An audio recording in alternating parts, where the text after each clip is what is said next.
Telema, tolobela mboka Wole tosuwa kabimisa na poasa. Ba député to votaki, bazo salarien. Tokele na funa, bazo salarien. Kongo tolega na mwamba, bazo salarien. Tokele lukunga, bazo salarien. Tokele na baboko pila bibembe, bazo salarien. Atoto mwana changu, bazo salarien. Bazo salarien.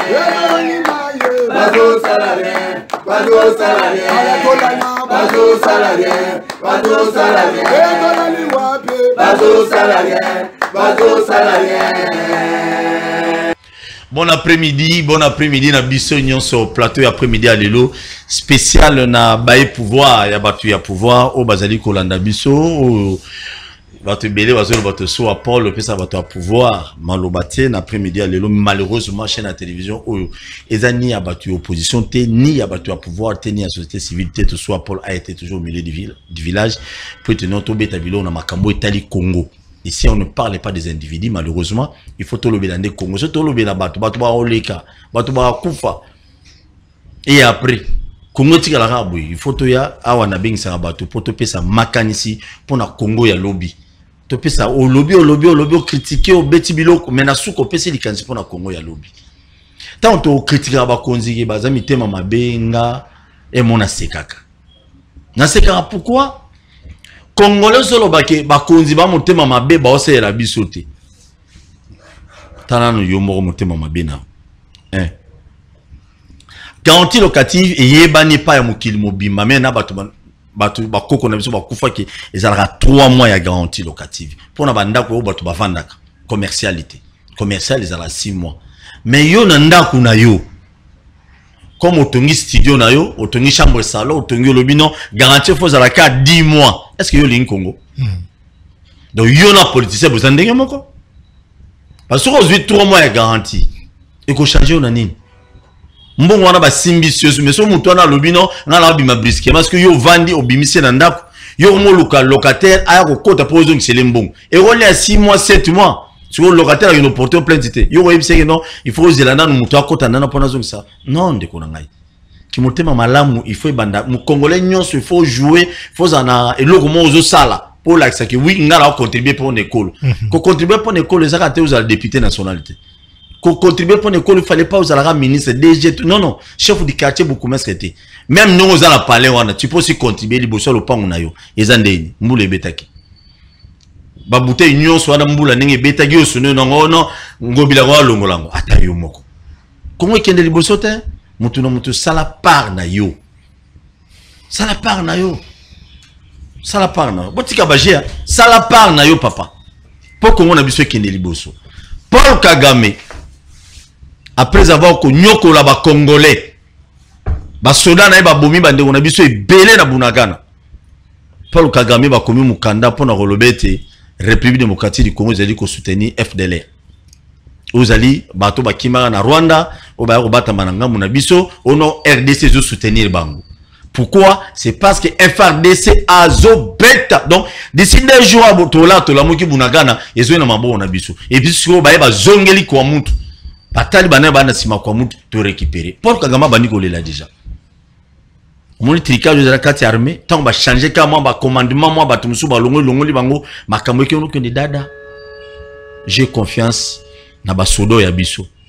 Basodo bazali ba congolais ba descendant ya Lumumba ba descendant ya Kipamvita ya musée Laurent Désiré Kabila. Na confiance na bango. Et lelo ba ola kisa. Yo congolais zali complice zo ndima ke ba congolais ba kufa kuna. Po yo zala bien na mwasi na bana na makangu na yo. Nzambe na biso mona. Porte-parole Ngoma au M23. Bogine omolela. Oh non biso awa non totiki na biso bitumba pardon République ayato solo. Bon mais comment président de la République a sala ki nyos po solo lelo bomolu ka bo solo suni na mkontombolo. Félicitations na gouvernement mboko ngai parce que bon confondre quand même batu nyos ba no boulé que no M23 bo vanda bo lambeli ba fufu ya masangu na ni bo li ensemble et puis bo boneli ba M23.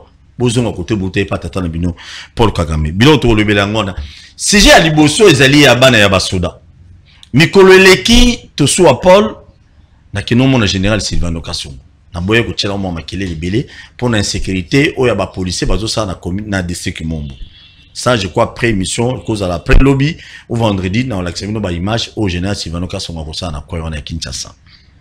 Ba présenter bana ya ba policier o bazali ba kuluna. Ce qu'on a message na ngona ko kanga bana ba policier on est le sepeli to soit mingi eza moko. Balobi général Sylvain Kasongo biso ki bakangi mwana policier o azali kuluna ba okena kan ba ki ba bengani tata na ina kan na famille na ye elo onga na sepelira ngona to beta lisolo bolanda pe image mbula beta ki lobby jusqu'aujourd'hui na moni ndeko moko bazo bimisa ye mbula mire koelie ba congolais à bonne foi bazo bimisa ye c'est ça que j'appelle bolingo ya Congo ndeko na ndeko nete mais muto akufi déjà mais au moins boromona ba congolais comment ba bimisa na se ya ba brique ona et ça est quand même bien. Qu'est-ce qu'il faut faire pour que non ba dégâts ba maille ba inondation na ville à Kinshasa salimate. Voilà émission à mission. Ndeko na ngai Owen Boni. Pepele, en tout cas, merci, grand merci Koyambanga na plateau Oyo, c'est un plateau d'honneur, occasion à tout moment au Pesara Biso et au Solola, Naba Imboka, Balanda Biso, et ça la occasion à ne pas rater, faut profiter nango, donc na Pesio Pembo te béni. Babi, ozongi na IDPS, ozongi na ndako no akala. Bon, nazongi na palin parce que toute ma vie, natikala okota parti Moussoussouté, j'étais membre de l'UDPS depuis 2008. Et puis en 2017, Toyokana quitté Simaliwa, Kondo Etienne Tshisekedi. Makambo Elekaki, on n'en était pas d'accord. Et puis ils avaient beaucoup plus. Na Makambo, on a moko ya communicateur ya Rasop. À l'époque, Bruno Tshibala a porte-parole na biso ya parti, président, secrétaire général et secrétaire général adjoint en question de communication, et puis na niveau ya Rasop, qui porte-parole ya Rasop. Nous on était des seuls à UDPS qui partageons les mêmes avis là, Bruno Tshibala, tout cas quoi accepté te mutuloko la papa na biso d'heureuse mémoire, Pierre Lumbi ba remplacé président conseil des sages à Rasop, en remplacement à Kondo Etienne Tshisekedi et l'autre on a tout quoi avaler en côté parce qu'on avait des opposants traditionnels. Et puis on ne pouvait pas accepter Moko ya ba proche ya Moïse Katumbi yenda remplacer Kondo Etienne Tshisekedi na place wana mais président Félix Tshisekedi na équipe ya ba ndeko na biso lelo Jean-Marc Kaboun, ils étaient d'accord de cela mais biso tozaka d'accord te de sala ke to kabwanaka et komaki rassemblement Kasavubu et autres mais après wana biso dotikala ki toujours na rassemblement avec bandeko Tshibala to na bango na niveau ya Kasavubu à tout moment boyoka rassemblement Kasavubu to lutter en sorte que tozu primature et puis tozu CNSA mais malgré yango Biso ba Owen to kota parti Moussoussouté Bruno Tshibala mukolo to constater que na niveau ya parti to yaki omona ke Bruno Tshibala selon biso to jijaki ke na époque wana alongwaki na philosophie Etienne Tshisekedi nous l'avons excommunié na le 22 février 2018 parce que tout le monde qui alongwaki na philosophie à Kondo Etienne Tshisekedi biso otikala na kata rassemblement apporter Kabound plainte à commission IDPS parti na ye limité pa yo biso to zali côté bande batikala na limité et commis IDPS Tshisekedi bar Tshisekedi ndenge bakenda ko katango ti journal officiel la reconnaîtra ngo na ndenge wana mais biso to tikalaki to bandai toujours ko poursuivre les combats pour le changement c'est ainsi na travailler na ba viona nyonso wana ils étaient des ministres na ba olenga ba ça na kota parti politique mususu te to bandai ko kumbela ka eloko Etienne Tshisekedi les gars biso le combat pour le changement c'est ainsi que RP Olenga Tomoni qu'il a pris congé de ses responsabilités na Mambutali Rasop au Kondo Etienne Tshisekedi atika ki to yepesu to excommunié to bengani to kumbel na bandeko Rasop ouais biso to longola ina Rasop azasu na Rasop te alors to yaki komona ke côté asuka to tali makamdenge zo kende bandeko batali ndeko Owen bitumba ozo bunda pour les changements mais solution nango o trouvango yo mo côté. Ton frère est au pouvoir. Félix Tshisekedi est au pouvoir. Yepenenga zawana et ateka zakana sentiment ya ketotika na statu quo. Yepetseba pour ces mêmes changements. Pourquoi n'est pas ou à quoi apporter Pierre Nayo et pas yo yazali. Alors tozaki na ba tractation depuis to sa na bino be émission. Ah tozana na ba tractation na ba officiel ya parti. On a longtemps discuté et c'est ainsi ça a été décidé lelo tozongi na niveau à parti. Très bien, Owen, tout ces temps à la Kilibanda, il y a IDPS, mais Zongi, on a battu sur Boyeba qui Owen, il était de l'opposition, abandonné qui côté les mena, Bokonziamo, Kwantombolo désormais, Owen, pour battre mon à Zongi, Owen a Zongi désormais, na IDPS, donc, Milulu sur IDPS à 10e riz, Owen a Zongi nanda kunaye, Wazagi depuis 2008, donc Owen a Zongi, Maman Pascaline Boni. Malamu mingi ndeko Paul Tosu ambote mingi na yo, merci mingi koyambanga sur na plateau na yo. Merci na opportunité pe considération pe saka biso particulièrement ngai tant on so yambanga na plateau na ya plateau kala. Na mona na kala na zali na pesi bana mboka mingi nyoso mbote bao ba kolanda biso libanda mboka bao ba kolanda biso ndenge na pesa mutu mo alanda ka mingi abisa nga mukono ya plateau na yo na pesi mbote président Serge Ilunga na Montréal. Okay. Na pesi mbote mingi na la ka kyo mukono ke plateau Paul Tosua mbote na yo koma. Très bien. Na pesi mbote mingi na CG na ngakabu ya mwana bute oyo aza kubunga mapwa kende Lubumbashi ndeko Paul Tosua na sengi na bana katanga nyonso boya mba CG ka mbi to salaka bana kasumbalesa bana njanja bala partout na Lubumbashi mobilisation za makasi po CG okita na terrain bino mo boyebika IDPS toujours full to la ngo lisouté na pesi mbote na président cellulaire na ngai Daniel Kabea machine ma politique na pesi mbote na président fédéral na ngai Minga kwete na pesi mbote na bakino baza ko landa biso ona bat na bossa ni base na nga ya cellule carrière béton na changu mbote na bana base cellule carrière béton nyonso ba mama na nga cellule carrière béton na pesi biso nyonso mbote mingi bisika nyonso boza ko landa. Très bien, merci beaucoup. Je salue tout le monde et surtout Bandeko à force du progrès. Bandeko ya jeudi politique au bazar na PPRD hein. Cette fois-ci na évite so ba yamba wewa parce que nous ebi que non na PPRD chaque jeudi ba mi ko yamba dernièrement ba wewe ebele ba kine kwa derrière ba mo ki mi DPS malem IDPS ba ki ma ngote na boyi na kota nga na ba débat msu IDPS o ki ma ona ndeni IDPS ba ki ma ngote papa IDPS eza idéologie. Omoni muta IDP, omoni na personnel exemple, omoni ndeko nani. Mon très cher frère, maman Olive a yambaki dernièrement memaki na hôpital nae. Oyebita wakenda ki na hôpital na fils mukoko. Na pesi pembote. Akenda hôpital basali égérie mais moniere toujours na mutu parce que IDPS c'est idéologique, c'est dans la tête que ça se passe. IDPS balongwa ngote. Moni ba te bele ba parti bele ozo mona bana ba membre IDPS. Na mi tout na bango ba na IDPS. Omoni mo ezala ka mo ba méchant kaka sidiki nde mo nyosa tumura na ndako mais IDPS balongwa ngote papa IDPS c'est na makila IDPS c'est idéologie. Olongwa ngonde ni po toke na partenaire ba nous réfléchir ka IDPS. Bon, bango se bazo recruter batuto na démocratie. Non, bazo recruter mais batuné bazo qui ne croit derrière kuna. Wana font ton di mango quand même. Papa rendez-vous na 2023 to aucune élection. C'est-à-dire ba se préparer pour une élection. Parce que bwana seni, pour bocha mutu na bino na seni. Toza seni te seni ezali commission moko za indépendante. Merci beaucoup. Mboka donc to se préparer ka to ke ba élection. Très bien, merci beaucoup nazo bana Noël.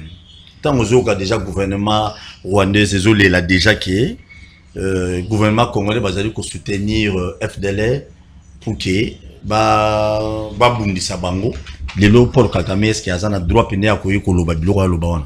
Oui, il y a un droit, le fait que Rwanda a ça la déclaration, c'est ça l'attitude d'un État responsable. On a longtemps demandé cela. Dès lors que nous sommes en position en gouvernement Nabiso, à chaque fois qu'il y avait des atrocités à l'Est, nos FRDC ils font un rapport de telles choses. Des fois, nous sommes en position en gouvernement Nabiso, et nous avons tendance à kulinga Aruzaka Rwanda na Uganda. Ça dit, bah, on bango neti na moirize pour ba amener bango la compréhension. Mais na banza processus wana et simbakité façon ya ko salela wana simbakité parce que Kagame et Museveni baza batumoko boy très risé ko le kabiso. Toko ki na bango na hypocrisie. Il faut être à la claire na bango. Lelo FRDC na biso a passé na ba offensive.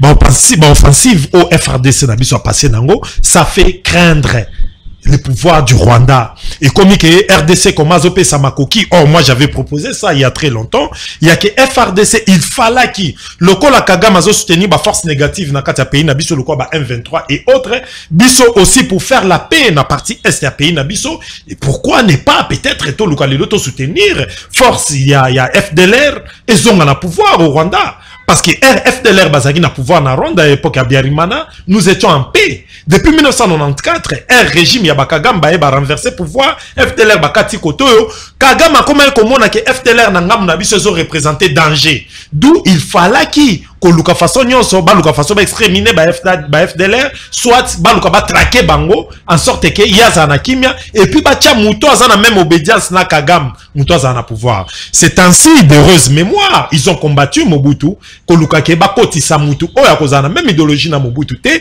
pour mutu wana zala une sorte de marionnette au Rwanda na Uganda iko travailler na ye pour bango bazwa kimia. Laurent Désiré Akoti kota suka timidité pays nanga.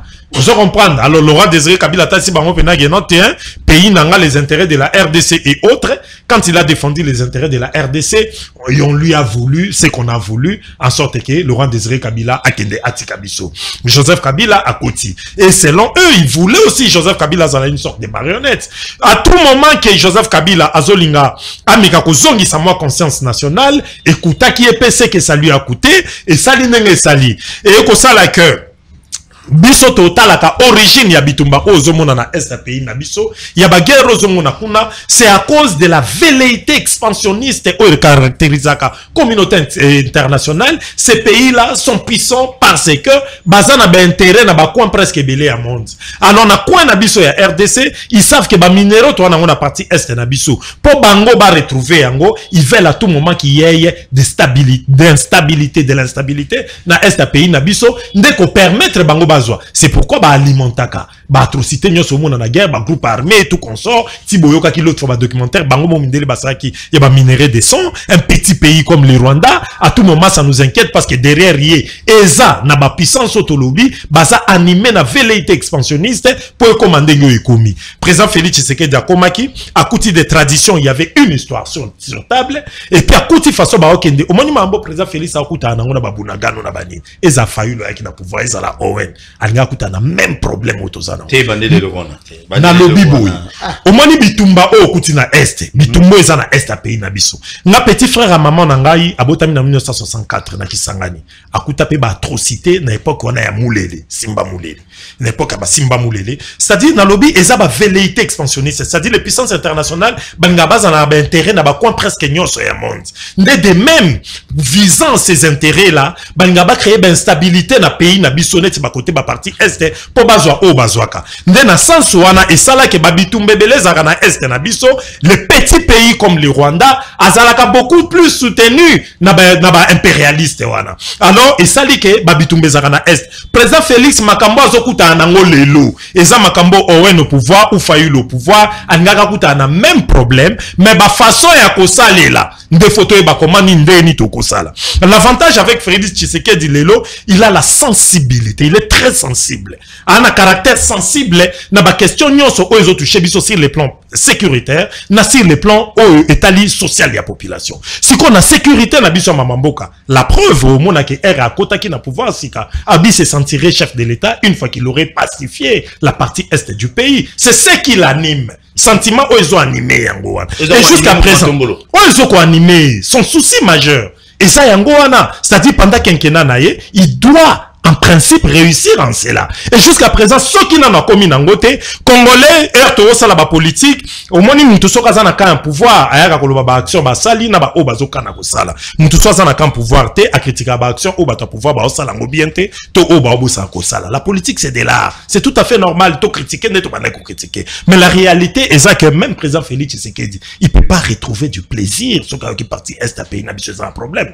Rwanda document bazo sa la biso ya ke biso on serait derrière des FDLR pour na ko inquiéter et ko soutenir FDLR ou force négative au Rwanda lukaka a luka façon ya ko anéantir bango Rwanda akoki ko accuser biso na ngote. La RDC ne fait que défendre les intérêts na ye na territoire national na ye parce que RDC a un intérêt telelo intérêt akoki misaki mia na Rwanda et là on y to ko gagner na non c'est c'est par rapport que non yépe Paul Kagame a soutenu qui va M23 peut-être c'est ça nazana makanisi ou bien qui m'a déjà moula na mon pépé pour PC ba charge ya ba dégâts non sur M23 ça au moni accord à Nairobi et c'est qui na ba gouvernement officiellement ba éviter qu'on soutenir ba force négative accord ya Nairobi na Luanda Une fois, après quand on l'a déjà dans Nairobi, il y a Kagame soutenu qui est M23.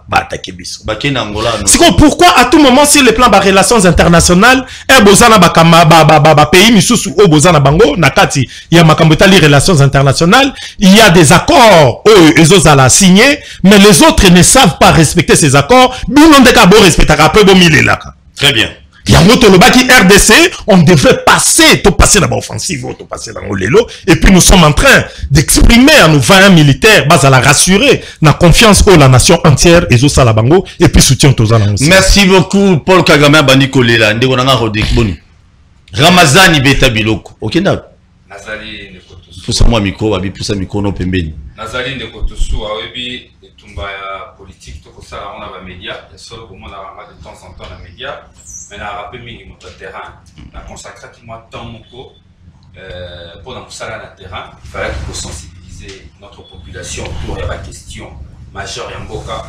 Comme on dit généralement, population, mais ça, comme on a politiciens qui avaient rien à l'élection, qui avaient les cas comme sur l'élection. Moi, je me suis dit qu'il fallait renverser la tendance, comme on va vrai débat à la société, débat à développement. Auprès à peuple pour que tout discuter notamment le débat la réduction en train de vie à l'État parce qu'il y a un moment des autres qui ont changé. Le week-end passé c'est sûr aux Abandonné dans lancé qui campagne il y a sensibilisation sur la réduction en train de vie à l'État et puis deuxième phase il y a sensibilisation parce qu'on continue pendant un mois. Deuxième phase de sensibilisation on a la collecte de la signature qu'on a pour ça la pétition pour déposer dans l'institution nous surtout nous savons que désormais Bitumbo Bokanisa qui a c'est ça Bitumbo Bokanisa qui ils allaient en vol, et comme ils la population, parce qu'il est inacceptable. Dans la mission, on a des ressources qui sont autour de 80%.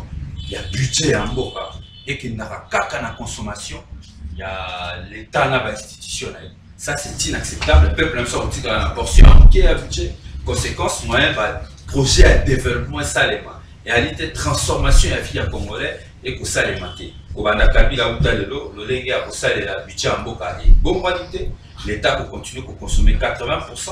Au rapport scandaleux à la Banque centrale, au Banque centrale a eu exception à la terre que na katikati ya mbula budget za une année na katikati ya mbula ba institution nyonso ya République comme la présidence tina oya suka ba si ici ba crédit budgétaire on va passer par loi qui va pour le fonctionnement na bango ya mibale na réussi réduction de comptes au l'Assemblée nationale sur autant de rapport wana parce que j'étais en possession de ça et à scandale ba dépassement à 500% 400% mais là c'est comme le secteur de la justice aura exécution à budget 10%. Hôtel le secteur il y a sécurité hôtel taux d'exécution Europe misalama inamus Europe imaginez tina na rubrique il y a rémunération qu'on fout tabac entrepreneur ah oui bien nous fout tabac ça oui que budget na loi il y a fixe en tout cas variation na ngara muki mais toi le budget rémunération en termes il y a dépassement donc il y a 450%.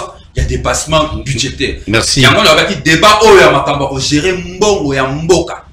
Ba débat politicien tout ça là mais toi sa population le lengeni mbongo on les a géré pepto pesa et solution ko bisa ce qui to tamboli ndenge to ça la solution. On a na terrain pour le samedi.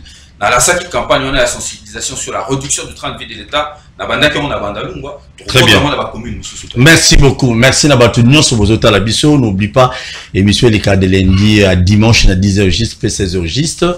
Rediffusion dans 21h. Merci Maman Pascaline. Nazo Bananayo, on a appelé nom de Rodrigue Mbote. Dis-nous un peu. L'été nous a salatan pour le Karama Bandija qu'on est là-bas. au Congo, République démocratique du Congo, toujours soutenu FDLR. Abandonne les lavins. Maintenant, on comprendre Paul Kagame. En tout cas, je n'aimerais pas abuser comme un confrère sur les plateaux à déborder tellement qu'il y a un donc, mais le Rwandais va reconnaître qu'il va derrière M23. Ça veut dire que M23, c'est entre nous. Il y a en tant que qui, en tant que nan. C'est hier au la lobby, biso toujours soutenir FDLR. Oh. Biso toujours soutenir FDLR nini. Biso toujours répondre à la provocation. Au moment où il n'a paraphrasé dans ma cambunde kwa lobby awa. Paul Kagame c'est pas seulement un grand hypocrite, hypocrisie bongi na été.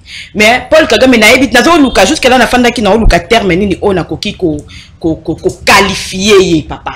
Cette guerre dure plus de 27 ans. Nasina loba awa na plateau na you. Nasina explica batu comment est-ce que ba impérialiste parce que ba loba na biso sous que to lukaka ba bouc émissaire. Comment est-ce que ba impérialiste ba lukaka ko déstabiliser Congo?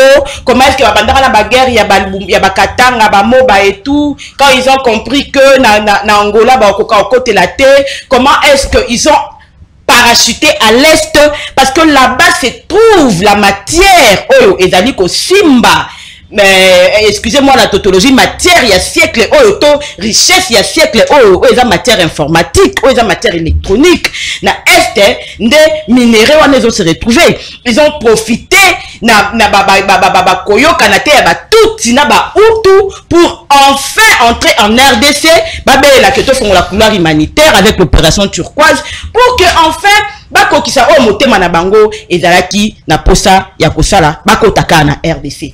Maintenant les pions monsieur Kagame qui lui à cette époque-là a exterminé ses propres frères. Oh fallait bakabula na bango mabele. Oh babengi bango ba utu aboma bango.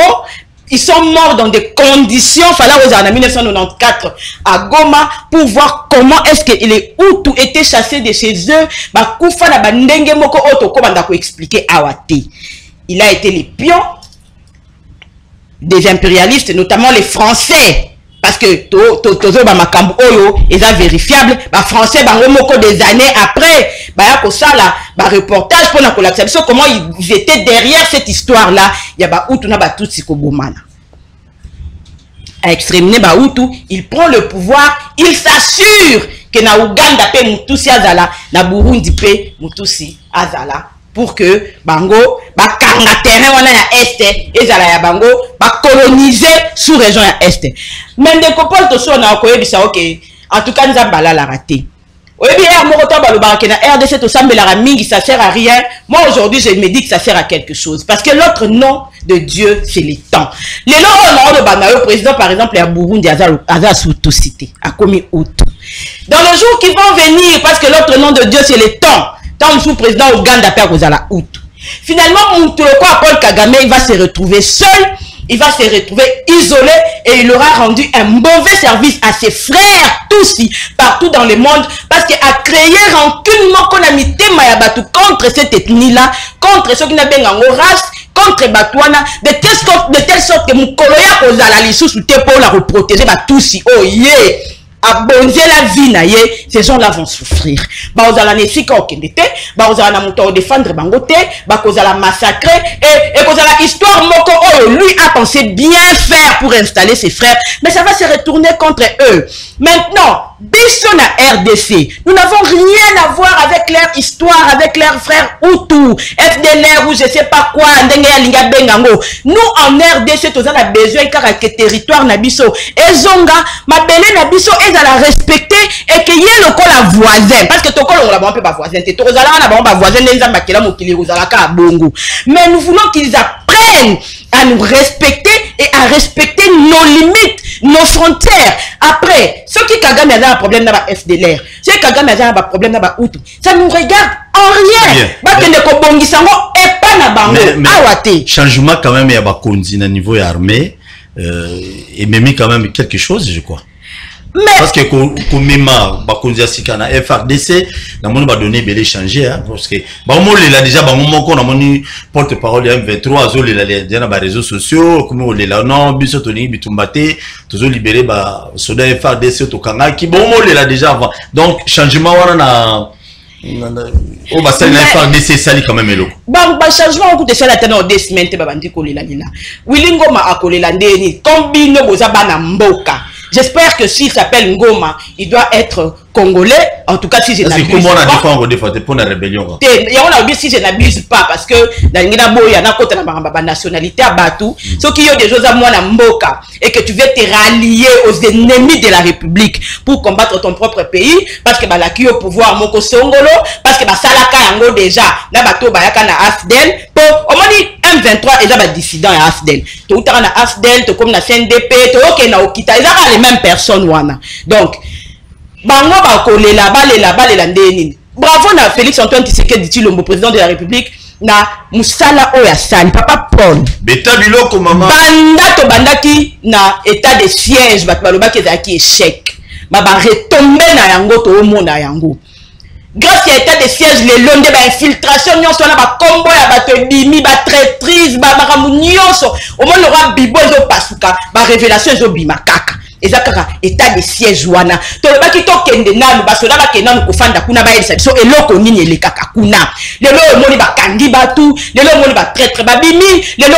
je ne sais pas, il y a une information qui a circulé sur les réseaux sociaux, en tout cas sauf erreur de ma part bakangi mutu moko azalaki na tamu nega soki nini azalaki mutu na biso mais aopesa plan pa ba ennemi. Donc il y avait de quoi que sokola armée na biso papa. Donc on fait 20 ans, tu as brassé na étranger na carte armée, basa il a mboka na côté mais basa na carte armée na biso. Et puis mboka na bango de bundisa biso. Mais basa quand même na armée na biso. Ils ont sensté. Merci à la longue. Ils ont sensté. À la longue c'est sûr certain biloko on a pu faut battre bien filtrer si réellement si bazali. Ndé ba konzi bazolo ba ki ba filtrer bazali partout. Ndeko na ngai Ramazani. Yebisa biso na no bah toko lila ya Paul Kagame, ça dérange? Toi vous avez collé la crocodile. Maton de mingi de kotosuwa pona mutuna nakanisi tozo analyser l'isolo ya etali makambo ya sécurité à mboka parce que généralement on prend une partie de l'analyse sans pourtant te plonger globalité à la situation parce que question ya est et ya sur les autres problèmes. Mais les problèmes qui se posent en termes de gouvernance, des questions, il y a sécurité, paix, défense. Avant la analyse, il est toujours important de dire aux Congolais pourquoi nous sommes là aujourd'hui. Nous venons d'où? Avant la passation pacifique et civilisée du pouvoir, les lots commis wapi. Si ma partie est si commis, Toroki Kobanda Kosala, analyse. Je tiens à rappeler qu'en 2013, l'affaire M23 et Zalaki Kop Moro déjà enterré sous l'opération, je crois, Pomme Orange. Et Lombe Moubali, chef d'état-major à l'époque, le fait colonel Mamadou Ndala, Kop M23 et Fidaki, et puis encore à Addis Abeba et Oblijaki. Rwanda a placé M23 à plus de 200 km et la République démocratique du Congo. C'est vrai que Congo, depuis ce temps-là, Air Félix Tshisekedi a eu le pouvoir. Congo n'a pas poche et insécurité. Ici, il y a des groupes armés, ils ont réuni en maître. Donc, il y a 4 et la gouvernance. Il y a une nécessité d'opération et un maintien de l'ordre public. C'est un maintien de l'ordre public pour que le groupe Wananion soit la contrôler. Mais cependant, il s'est quand même commis des erreurs. Oh, il faut que tout le monde actif. Il y a pouvoir actuel parce que la décision fait que la décision est belle et amabe oh lelo et même situation oh tout ça n'angolé. Qu'est-ce qui a motivé ces mauvaises décisions? Félix Tshisekedi est arrivé au pouvoir, il trouve un problème interne, un combat sur sa légitimité.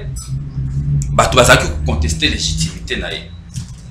Comme tout président africain qui se respecte, il a voulu protéger son pouvoir. Alors a estimé qu'il fallait qu'il ouvrir brèche dans le pays où déstabiliser la République démocratique du Congo pour que faciliter menace à pouvoir n'a été. D'où les accords bilatéraux entre les deux pays ennemis du Congo. Le Rwanda, il y a des accords bilatéraux, il y a sécurité économique, paix fiscale, n'engemoko na Ouganda. Pour résoudre une question de politique interne qui était liée à sa légitimité.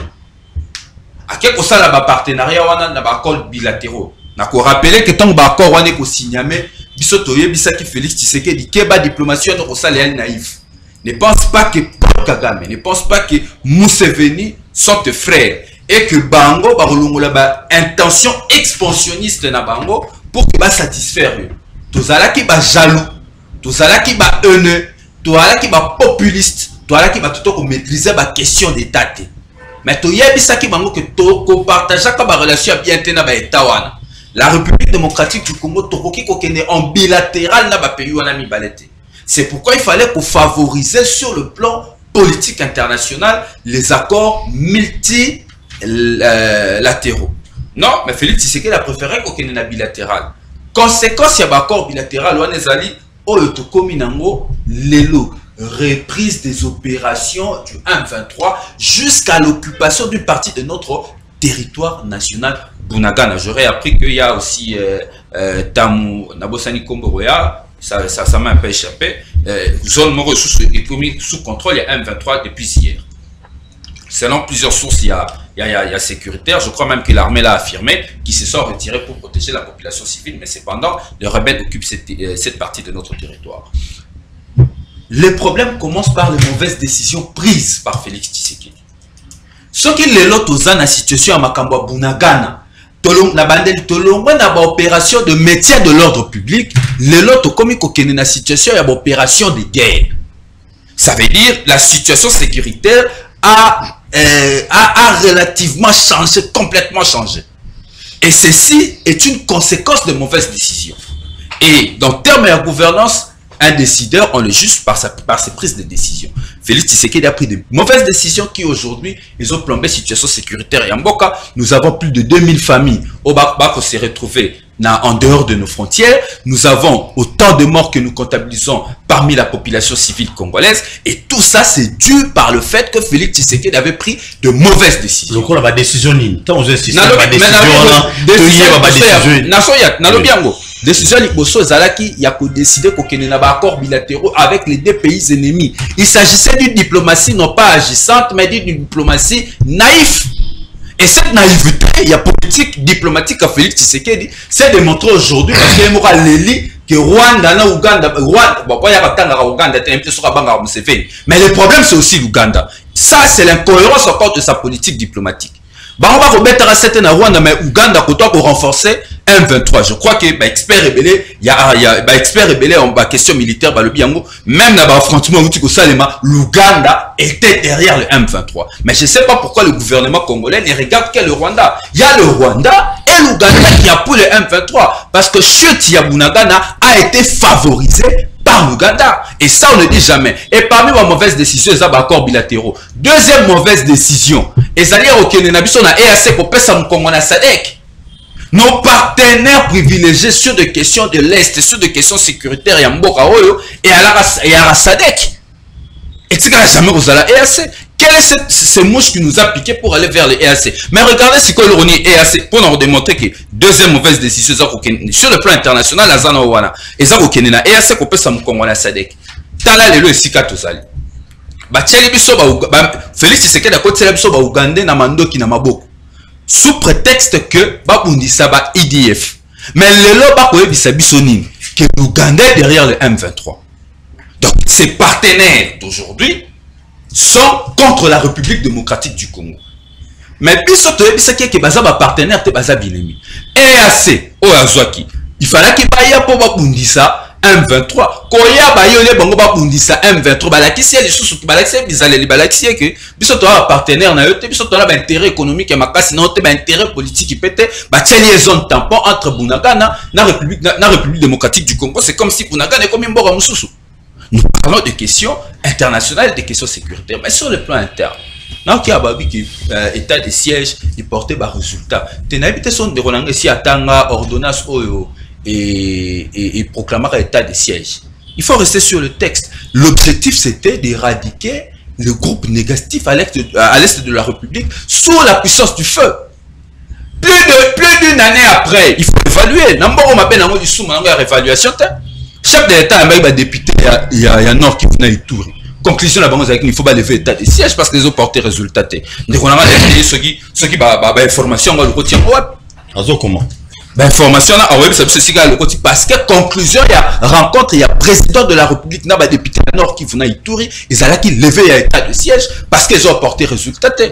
Et plusieurs députés, je vais citer des sources, l'honorable Kassé Kouala dit, honorable Irachani a Union Sacrée le Biango, que l'état de siège ne porte pas de fruits parce qu'il y a un problème de logistique, il y a un problème de moyens, plusieurs problèmes. Mais si quoi sur le plan interne, ils ont une proclamation état de siège.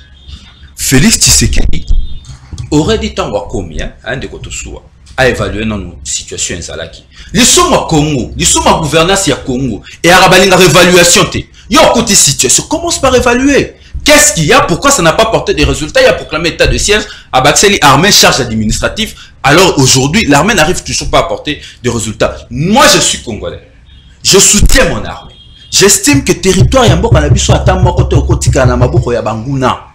Notre armée doit se battre. Mais pour que notre armée se batte, il faut lui donner des moyens conséquents pour se battre. Mais c'est sûr, on a la lobby ministre et la finance, Kazadi, alors qui était non, bazo tchaba moyens pénés appropriés, les moyens qu'il faut pour na bitumba, pour na FRDC. Moi, je préfère parler des sources. La commission défense sécurité de l'Assemblée nationale, pas au plus tard, je crois au mois de juin, Abimisaki rapport naïs, il y a évaluation, il y a financement, l'état de siège, 70% de cette armée, de cet argent est détourné. De quels moyens on parle? Ils mettent des moyens, mais cet argent est détourné par leur propre gouvernance, par leur régime. On doit être sérieux à un moment donné. On met le moyen, mais ces moyens-là sont détournés comme à l'affronter. Les députés n'ont pas de vacances parlementaires parce que ce rapport à Kabla, que les soldats vont souffrir d'un problème de logistique. De quels moyens Nicolas Kassadi nous parle? Les députés de ce zone-là nous ont fait du rapport. Dans retour et vacances parlementaires, j'ai cité Kassek ou Iratien. Très bien, merci. N'est-ce pas? Donc le problème qu'il y a aujourd'hui, est un problème et un profond. Merci beaucoup. Merci. Oui, et ça problème est profond. Eux, ils ont faire appel à une bonne décision. Mais malheureusement, aujourd'hui, face à ce problème, Félix Tshisekedi lui-même, c'est le problème de la sécurité au pays. Le président prend de mauvaises décisions qui amènent le pays vers des situations chaotiques. Donc, on va avoir solo, mais na Kouamoutou, on appelle ça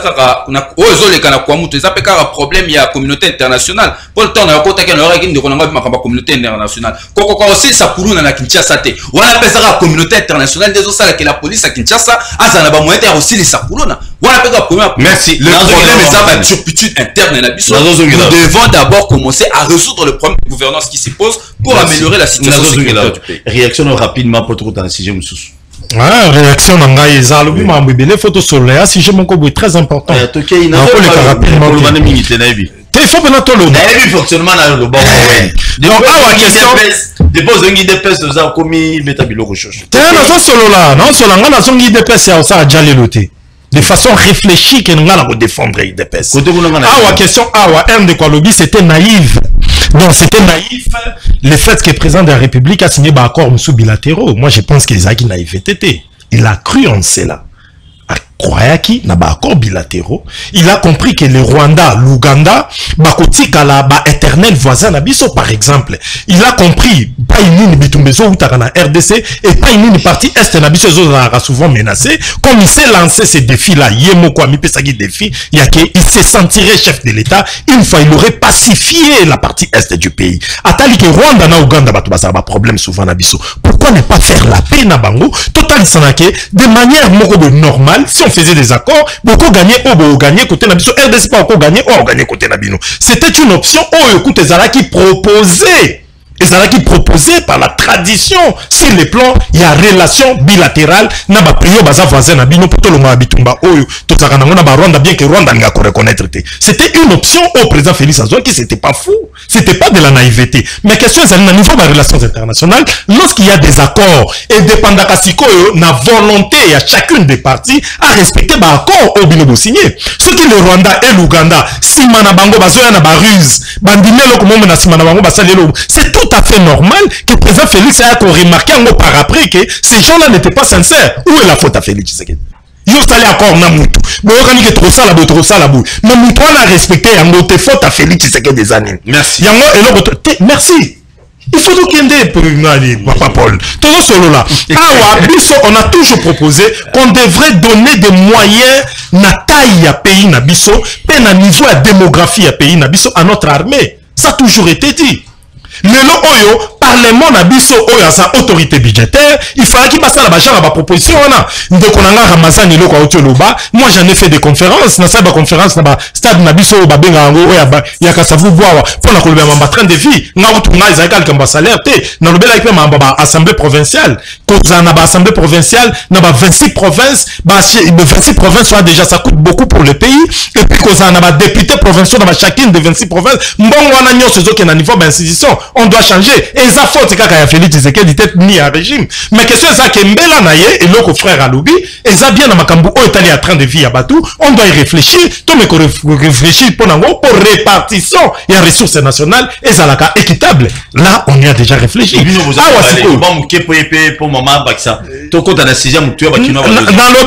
lobby, Néropole. Et ça, c'est important. Alors, question la mission Zali, la diplomatie au président Félix Salaki, la preuve, tu vas voir que délégation en communauté internationale et que la lobby Awa et à Nations Unies et que la lobby, on va encore réfléchir. Là, on nous a proposé qu'on devrait RDC brandir avantage aux Osenga qui met en RDC, sinon t'es biso t'occuper qu'on peut ça embargo na biso. Par exemple, l'exploitation ba mai na biso qui ndati na bala Tchad, qui na ba Tchad lelo ba Osenga, qu'on a désertification de quota. Par exemple, ba bois na biso bezo servir lelo pour le climat, réchauffement climatique. Par exemple, kota la marambu taliba minéré na biso tozanango ils ont servi na marambu belé. Par exemple, kota la soki bolingi ki maison na est à RDCT biso peta msu kota na to préféré to coopérer na biso na réussite to na batu misoso. La RDC doit y réfléchir. Problème na biso za awa, nous sommes en politique na utai ko yebisa yo. Et aux na niveau opposition, ba makambu au pouvoir akoki ko sala te to abosani, ozo critiquer ngo, mais la réalité c'est que makambu nyoso Félix akuta nango lelo za fayu les alanga ezala ndiko ya envol ezala délice sanga mutu nyonso alingaka faire face nango. Mais problème na biso za skoto za na bon casting a malamu ko sala pona ko relever défi. Lelo au président Félix Tshisekedi azo lancer biso appel les jeunes intellectuels ya lelo to luka ke tozala na classe politique moko ya ba jeune o baza capable ya ko relever défi to longwa d'esprit ya koyiba to longwa d'esprit ya ke bokoti pouvoir kaka pona koyiba yango moni ndeko nanga o azoloba awa ya envol un de ko envol azoloba awa ki y avait certains makambu o bakana ki ne bandeli oh lelo to moni ke salamité mais mutako sala moye mon côté c'est ainsi ils ont endossé responsabilité na régime. Parce que le régime il fait comprendre il faut que tu as ba vrai soldat na ba place de Osenga pour défier à makasi on a jusqu'à présent de déranger nga question de sécurité na partie est à pays na biso. Et loko wana ezelo il a serabiso pongité et ça question moko très majeure na makambo tali socialisation de notre communauté. Mais heureux tozana ngolelo et ça sensibilité au Félix Tshisekedi azana nga bande ko belé to sali j'ai trop traîné dans niveau ya opposition ata to critiquer ata to bande ko critiquer. Maintenant, la sensibilité au caractérise à Félix. Quand les gens crient pour tel sujet, dans ma cambetali sécurité par exemple, dans ma cambetali socialisation à notre communauté, cette sensibilité de Salibiso Lelo, on a compris, c'est notre frère. Peut-être il a aussi besoin de Ramazani, il a besoin de Owen comme il en avait, que Biso Lelo, cette génération de Kozala, tu as apporté touche Moussou pour défier Tozala, on a pour l'intérêt à Félix Tshisekedi, que le Congo gagne. C'est bien. Voilà. Maman Pascaline Baxa une minute et puis tu évolues. Une minute, papa Paul Toussoua. Tozo ba mamba c'est là dossier mo sensible. Moi étant de l'est na koti kangote ke le kana une minute ndeni. Ça fait 27 ans que chez moi. Yo do bananga loba une minute. Papa Paul Toussoua to ba maramba ba traître awa ya mboka. Mais aujourd'hui les traîtres bazana ba institution en mboka. Oh ils sont en train de prêter, ils sont en train de servir librement. Mais pourquoi bino batu ya pouvoir bolongo la ba traître bokangi ba. Les traîtres sont dans l'institution en train de servir librement Papa Paul Toussoua. Ceux qui ils ont trahi la République, Papa Paul Toussoua.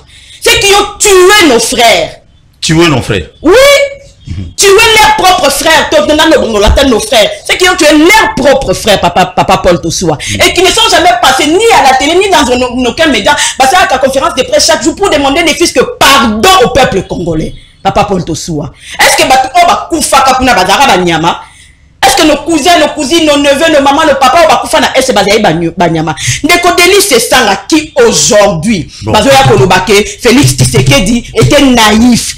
Il est traître, il a trahi la République. Il a été dans la rébellion. Il faisait la rébellion contre qui? Contre Musée Laurent Désiré Kabila, qui était un Congolais, papa. Il faisait la rébellion. Nakatia M23 qui était un mouvement soutenu par, plutôt, Nakata RCD qui était un mouvement soutenu par le Rwandais. Qui ne le sait pas? Il y a Rubero. RCD Bango Bazalaki. RCD Bango Bazalaki. C'était un mouvement soutenu par le Rwanda. Il a évolué dans la traîtrise, il a trahi la République, il est allé en rébellion. Il a tué nos frères et des sœurs. On a évité que Denis Sassang a une rébellion. Est-ce que, à part le fait que Nelo, il se promène librement, conscience libre, il se reproche de rien.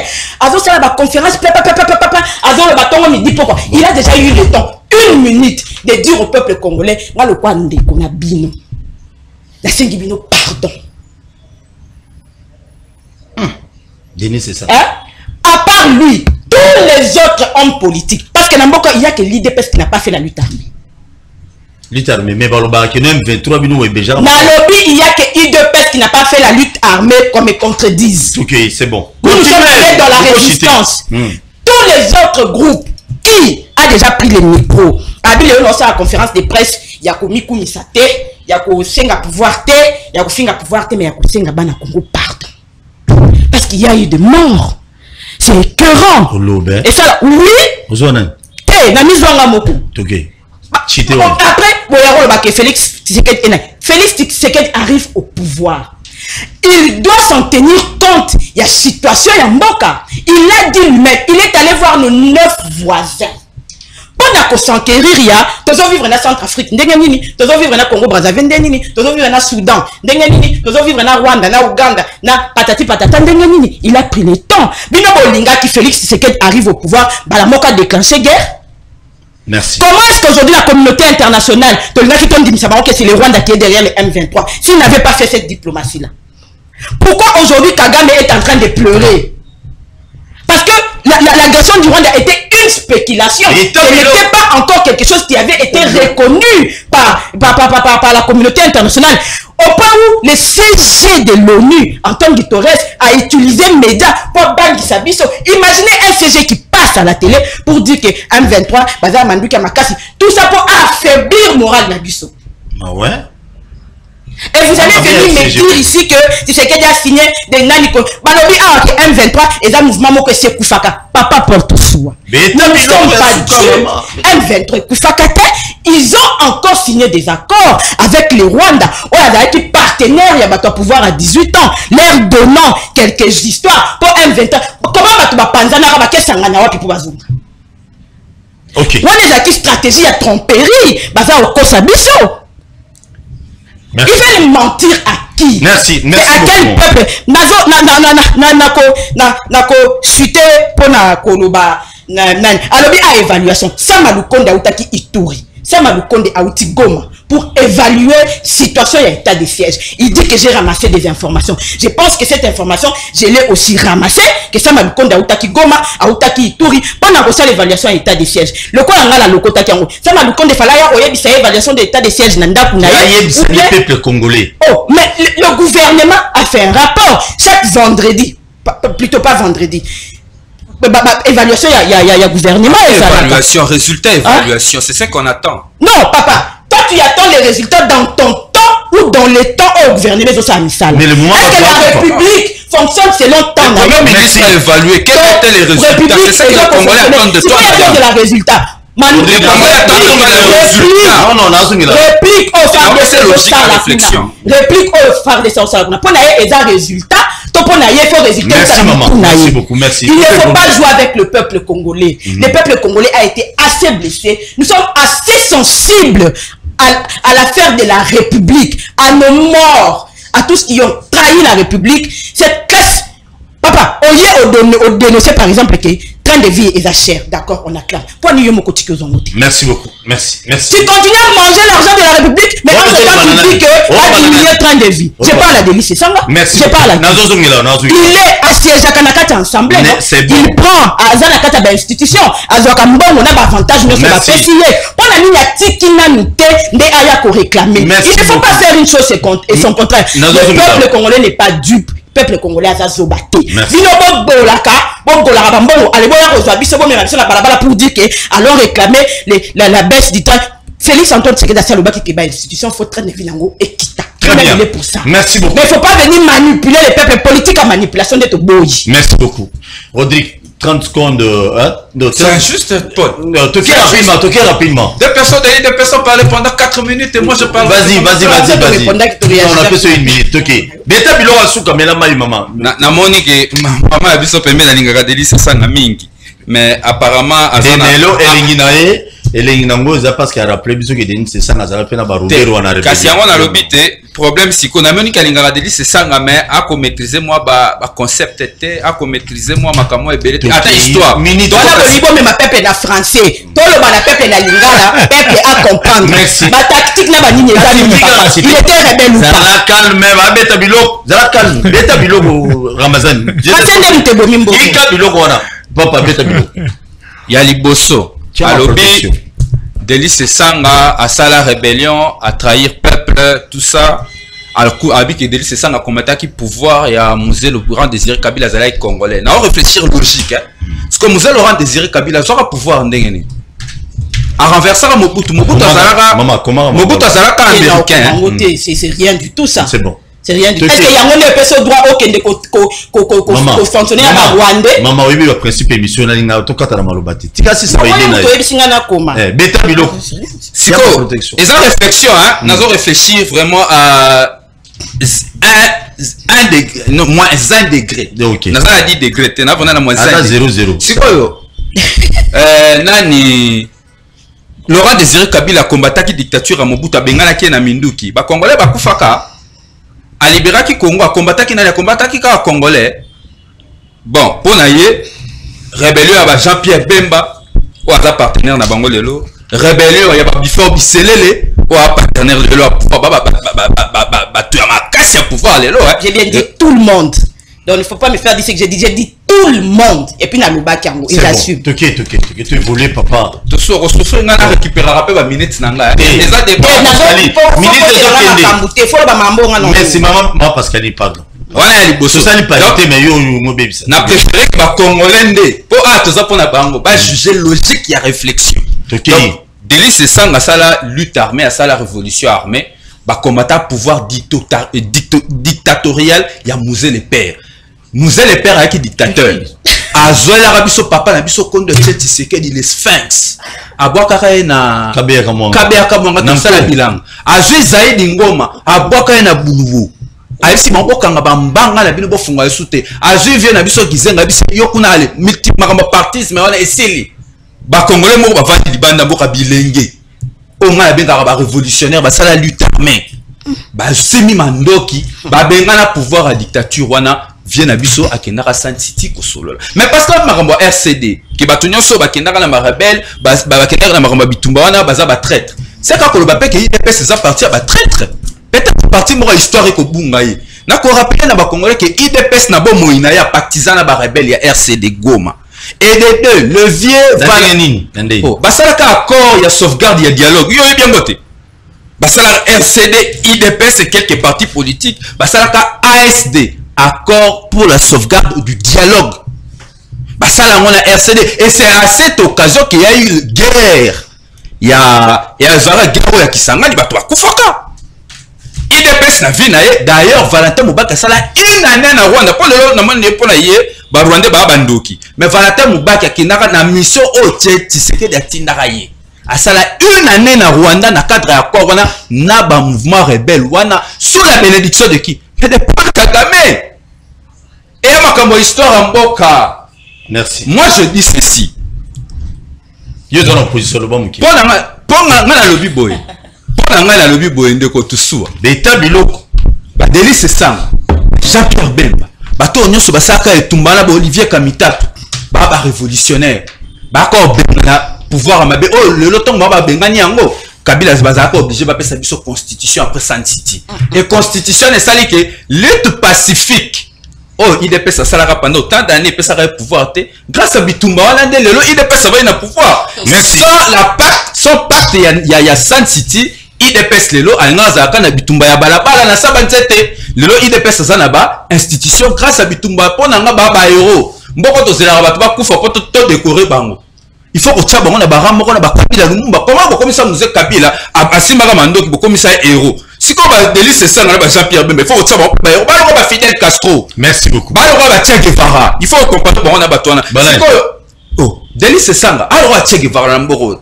Il faut respecter parce que a pouvoir dictatorial. Merci. Asimela wango mandoka bengana yango. Si ko pona suki ça. Au moins le musala problème ya cohérence. Alobi na okake ne bandeli akobaki communauté internationale bazana complot na ba Rwandais mais na yoki sou balobi que il faut que la communauté internationale azoya pour pas sur la République démocratique du Congo. Ya lokuta ya mibale. Oh non, communauté internationale les ont reconnaître que Rwanda azo ko agresser Congo.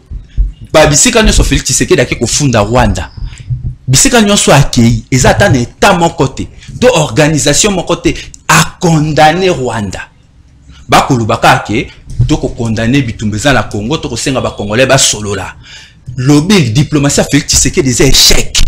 Échec nango lelo eza démontré parce que so ezalaki makasi diplomatie na ye to lingaki to constater tout le monde a ba résultat. Naïveté nango eza nini? Naïveté on a kolobezali il fait akokanisa ke Rwanda na Uganda bakotika ba intention na bango na ba biloko ya biso soki toko signer na bango accord, c'est être naïf en pensant comme ça. La preuve résultat pas problème mboko ezaka tolobaka mingi mais to suka na résultat te on a zawe sandeko nanga olanda ke évaluation premier ministre mais résultat nango ya kinini conclusion évaluation ya tolobi boy conclusion police il y a diplomatie Tshisekedi lelo ezanini et c'est échec mais fait ce résultat te et mais mboko na kata kuleke pona makambo ya ba monument et honorable c'est ça ngatende bo repointer du doigt na makambo ba monument mutaseda monument ya une année mutaboya type palissade te na ebike bande ko na biso ba message na justice kokola mbongo ya mboka moto akotelemela makambo ya dépense ya l'état za mabe et osala bango esengo te bakoluka bafinga ene bafinga jaloux mais biso etumba na biso za na mona IDPS etumba na biso za na mona pour na peuple congolais pour peuple congolais tant que IDPS sika za na pouvoir na union sacrée bakokabelaka ba député mbongo ne bakopesa ba $21,000 wana na commission na bango babengaki bavandisi na frigo bango moko babengi commission bavandisi na frigo parce que bayebi ke tokobeta bango biloko ya kosakana te mukolo ya Assemblée nationale to ozelande commission et puis commission ekoti na mai bakobeta yesu iso na ote donc bango $21,000 ko choquer bango te alors que ville ya Kinshasa pour na ko sécuriser Kinshasa bakopesa $20,000 bakopesa ta songo le pauvre $20,000 Kinshasa salaire à député $21,000 nazozongila.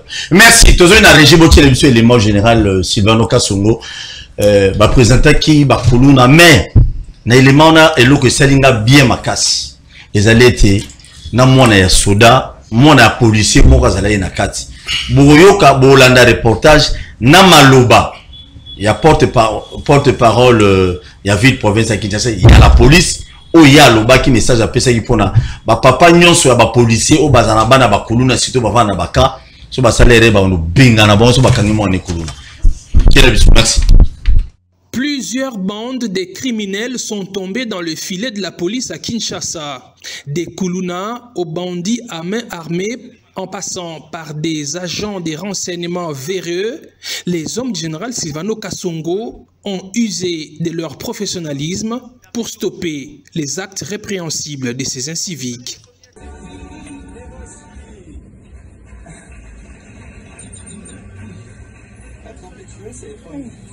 Vous avez certainement vu cette vidéo sur les réseaux sociaux.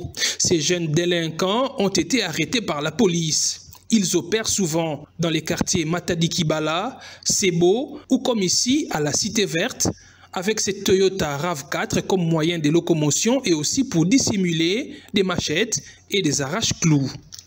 Lors de cette présentation au public devant le commissaire provincial de la police entouré de ses collaborateurs, les criminels Koulouna qui ont tué à coups de machette le jeune avocat Mastaki au quartier Mouli dans la commune de Kimbantseki ont été présentés. Il a été constaté que plusieurs enfants des policiers habitant les camps s'illustrent dans la pratique du Koulouna. Les parents policiers incapables d'éduquer leurs enfants vont désormais être expulsés du camp. Mwana oyo ya policier akangami na ba comportement oyo ezo bebisa lokumu ya biso ba policier commissaire provincial ya police ya ville ya Kinshasa général Sylvano Kasongo auti kopesa mitindu pote papa na ye baye ba service eye ba kobimisa ye na camp avant na lisusu wana te. Une autre catégorie de fauteurs de troubles que les éléments du commissariat provincial de la police ont arrêtés, c'est des faux agents de renseignement. Ils se présentent comme des bureaux 2, mais s'illustrent dans le kidnapping des paisibles citoyens à bord d'un minibus. Leur mode opératoire, inventer une infraction, puis filmer la victime et balancer la vidéo à un membre de sa famille pour exiger une rançon avant sa libération. Ce capitaine de l'armée, lui, tracasse les gens sur le boulevard du 30 juin en se faisant passer pour un bureau 2 de la présidence de la République. Il extorque argent et autres biens de valeur à ses victimes. L'incivisme routier, même le général Silvano Kasongo en a été victime. Ce chauffeur, coupable selon la police de l'infraction des hors-gabarits routiers, transportant des marchandises en surcharge, avait cogné le véhicule du commandant de la ville en fuyant la police. Il a été arrêté. Toutes les personnes arrêtées et présentées vont être déférées à la justice afin qu'elles répondent de leurs actes.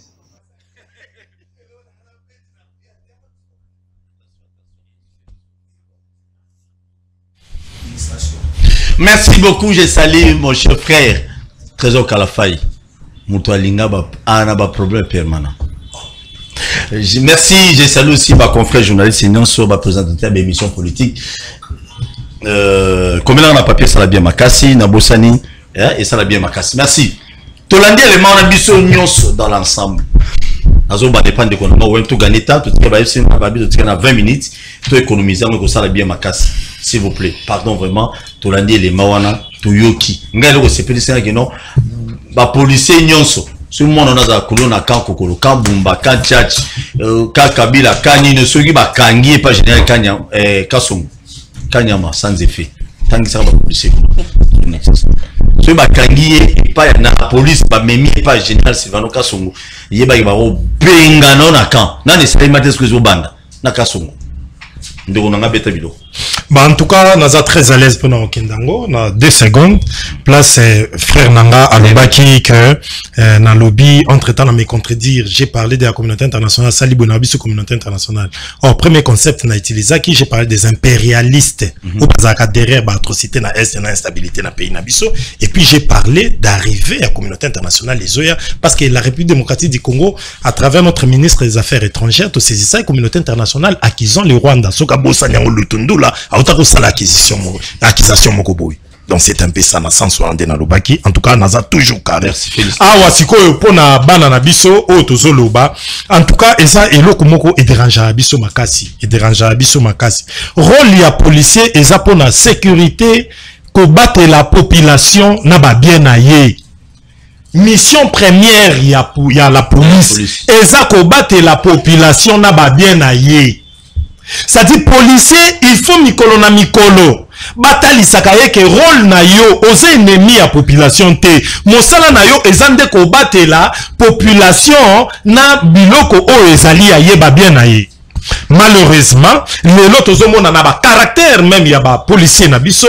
Tokomona ngo ke okangi muyibi place songolo pakala mais ozoyoka ke na zandwana to côté boy na kwamboy policier mo baza sima ba miyibi ano bazo salango o ba botolo eloko boy na kan kota kan loano au moins na soda moko za sima na bango. Oh ils doivent se rappeler rôle na bango pe musala na bango ezande ke kopesa kimia na population pe ko battre la population wana na babiloko na ye ngana regretaka makasi mingi komona ngo mais na biso na kitambo biloko ane silaki esili eza penza su makasi mingi te na ba époque moko ezalaki penza ke so bokangi kuluna mingi ozoka bana bazobima na camp militaire wana bana bazobima na camp militaire comment yo mwana ya mutu oyo muto musala na ye eza ko battre la population mais yo mwana na ye ndo ozoya ko boto la kimia ko silisa kimia na kati ya population eza penza malamu mingi te bande ko na biso ba policier nous vous aimons beaucoup mais décision là quand même eza bien oyo no so bakangi mwana policier si policier na vana na camp voulu ou pas aller. Bon, décision à Bongo Silvano à cause de mon côté on est intellectuel. Il faut tout ça m'amener mbeko lobi yete Silvano azan n'a aucun pouvoir ya koloba o ekoko mais la policier ce bakangi mwana ne koluna était trop longolé na kan yete ba sanctionner policier wana conformément na mibeko lobi nini. est-ce que mibe kwa mboke lobi que ce bakangi mwana policier tort wana to gafone za ya policier faut balongole na quand il faut to respecter ba texte biso za bitumba ya respect ba texte alors ba ko sanctionner mwana ya soldat on a soka za déjà majeur d'ailleurs il a été dit bana ba soldat on il faut balongola ba camp so basi ba comme ba majeur il faut balongola ba camp c'est ce qui a été décidé il faut balongola ba camp baza suna maboko ba ça comme majeur a commis déjà mukolo ba kiso vendre na ba camp il faut balongwa et puis bana ya ba policier o ba okanga bango na ba mbeba wana ozo sala soni ya libota na makasi oyo kisi pe papa soni mais policier wana ko ba keso ba kangi bon policier to sali boy na mone ko za penza décision malamu mingi te parce que moi na ba âge moko baza responsable ba acte très bien maman Pascalie. Merci beaucoup Tosoua. En fait je vais revenir pour dire ceci balobi awa que Batumsu baza héros to sekara pour ne pas pleurer au fait toko sautant otenga jamais na koki sautant papa c'est que Kabila zongi sara pa na ba na mboka saka rebellion na bakasa pa na bango te pour na nini pas que na mboka na bango siko batunyo so basala rebellion to déboucha na nini solution ni ba memela biso na mboka o to déboucha na 1+4 partage à pouvoir ba na batumba za moi partage gâteau to déboucha na elo mo côté balobi awa ke constitution yango mutememi IDPS na pouvoir et le même IDPS na pouvoir la constitution en 2006 et le comme IDPS na pouvoir la lutte papa parce que ceux qui capent la constitution mais tokena ba élection en 2016 tokena ba élection en 2016 yango ndeza qui constitutionnel c'est la lutte de l'IDPS qui a amené l'IDPS au pouvoir donc batibati kaka ko sala ka ba amalgame batika ko confondre kama kambu bat baza ba éroté ngai na senga na mutelo côté j'attends de tous qui ont trahi la patrie un jour qu'ils soient sincères envers eux-mêmes qui demandent pardon. Okay. Kuluna makamwa kuluna papa Paul Tosoua national le bien na plateau na ona obukanisa tambala na mbala oui to le bela on to tikate makambu oyo na yebité en tout cas ngai pona par na nga to tikya na police a la décision na ndenga so kina. OK vous savez parce que la police ou le général Kassongo le quoi bazo représenter l'état totika non l'état a kende na solution na ya koluka kwera parce que biso to koya asu na plateau ko baka ke l'état zo salelo ka biso ba to ya ko accuser l'état ka biso de to ya ko loba l'état est irresponsable ka biso de to ya ko donc totika non l'état a kende nango na ndenge a okende nango parce que finalement on dirait ba tunyo so ba lembi ce qui na bana ba soda ba na kati so pe l'état kende nango na ndenge pour l'état de kolomi beko akende nango kana ndenga okende nango la papa Paul Tosoua po makambo yo ngai na si na lembi yango na yebisa ka toujours kuluna a différent chege aza enfant de la rue mais kuluna za na pa na bango la preuve ane ko je sanga ke aza mwana soda donc aza pa na bango donc papa na ye ayebi ke mwana nga za kuluna dénonce to mona ba autorité mususu nga na yebi ko ba famille mususu zaki bana ba yo kate papa kangisi bango aketika bango na prison voilà général vice kangisa pena mwana na boloko na yebi ba papa mingi nga za na collègue na somo to tanga na 5e il était tellement têtu que papa na yake ndo tikena na la police ba kangai ozomona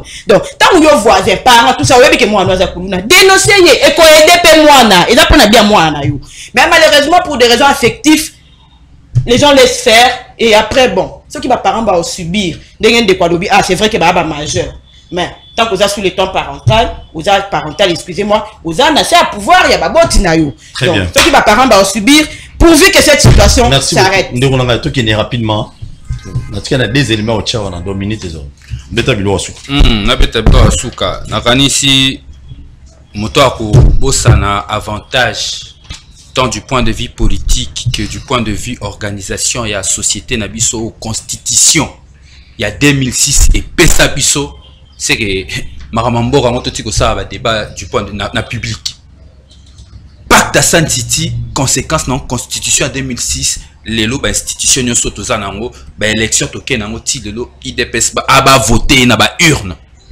lutte na ya 32 ans et puis ça a résultat té et on peut ces résultats grâce à la constitution en 2006 combien de constitutions les Ramboro et belé dans sa histoire il y a histoire constitutionnelle en Bora tout en attente ba constitution les belé IDPS ça soit le pouvoir té mais constitution 2006 et IDPS grâce à la décision ba disposition na kati a que na élection avant d'anangwende lelo lutte na yowana ezala ezoma compte ya solo ceux qui ezali bateau nyonso basala lutte armée bateau nyonso babunda et tumba wana ba ko traiter ba bazali ba traître c'est que IDPS bazali parmi ba traître et tiens c'est que peut retient na kati ya rawana parce que yé asalaka accord ya ASD j'insiste À ça, on a un mouvement pacifique. À ça, on a un rebelle, il y a RCD. Sous la bénédiction de qui? De Paul Kagame. Il y a un qui est na Rwanda, na aéroport, Bayambaraye. À Kendara, qu'on a l'accord. Donc, à un moment donné, il faut rester cohérent et logique. Il y a un anabi qui va c'est ça, à rebelle. C'est ça, à révolutionnaire. C'est ça, à la lutte armée. Le lot, c'est ça, il faut la décorer comme un héros national. Merci. Kuluna. Makambo Kuluna. Au moins, Makambo, au moins, généralement, tu auras des questions partiellement. Tu auras un moukier. La première des choses sur la question, il faut réfléchir situation ni les policiers banangolelo. Kuluna, on va condamner, mais il y a les bossos totalement situation ni les policiers. Pour ça, musala. Conditions de travail à ce policier. Conditions sociales à policier. Policiers qui sont battus dans bon on a moko. Bon on a un te somme la tenu dotation en souka 2017. Policiers de l'oppoint que des détachements, il faut mis dans mundu qui y est moko. Mais tout ça, il faut mettre ça dans Nakati Yamoul, il y a gouvernance. Le gouvernement, l'État doit prendre ses responsabilités vis-à-vis des policiers. C'est ça la politique si on veut améliorer la situation. On a dit, ça va attendre qu'on a un policier tongo midi. Pourquoi il y a mes balais? Moi, on va commettre, moi, on raconte. Moi, on va commettre infraction à un moi, on a commis majeur. Et à la mine, on va commettre infraction. Et après, l'infraction reste individuelle, c'est le principe. Boni, moi, on a commettre infraction, bon, on sanctionner tatanaï. Pour quelle raison? Pourquoi je dois subir cette injustice? L'État a la bandingue n'a fonctionné là. Mais il faut que le balélo, ils allaient qu'il faut qu'on paie à la police à Kinshasa va moyen. On paie ça à député n'a pas marre réduction en train de vieillir l'État va bientôt avoir populiste. Mais on paie ça à député $21,000. La police à Kinshasa $20,000 pour sécuriser Kinshasa monde. Est-ce que c'est normal n'amboro? Moutou n'a vu ce comment la sema kololi Tony. Sont sérieux? Quand nous parlons de réduction de train de vie de l'État, c'est notamment pour améliorer la situation sécuritaire. Doter les policiers, Nabauti, Moussala et Sengeli. Yami Balé, vous voyez que nous avons un bateau, nous avons un TV, nous avons critiqué le commandement à Bandal. À l'époque, nous avons gouverné Maman Oyanini, nous avons critiqué le bateau. Kouloune Kosei, dans le quartier du bout du Bakabona, Pakistan, Inde, c'est inexplicable. Mais le lot, je dois aussi être honnête. Il y a qu'on reconnaître que les commandements SICA, les informations qui me montrent, je crois, c'est un colonel Dido. Oh bah c'est na bandal bah ici na quartier le bout de kola la te patrouille na tango patrouille na midi patrouille na poko mais pour ça coup de chapeau à ce colonel donc qui m'y a côté depuis Batouma et Kuluna wana en tout cas qui m'y a Balumba je me suis mettre pas la bandal qui m'y a pendé côté parce que moi ce sont les informations qui me remontent ngaza nazara na bandal yo ebi ki ngana très actif na bandal informations sont remontées nga siko ba ici que quartier du bout du penda et ça n'a pas ça des autres mais ça les maliboso et pour ça je tire mon chapeau pour un colonel je crois comme le colonel Dido au Azana commune à Bandal Sika n'a pas encouragé à continuer pour que Fleur wana et si là une fois pour toutes merci il y a on a insisté pour na souka to ko yebisa na bongo to dépenser mbongo mboka malamu totika ko gaspiller on a ba voyage kili ko pesa pe résultat te diplomatie échec totika ko pesa on a ba député bangola mbongo na musala na assemblée nationale ba osala musala te to réduire train de vie à l'état to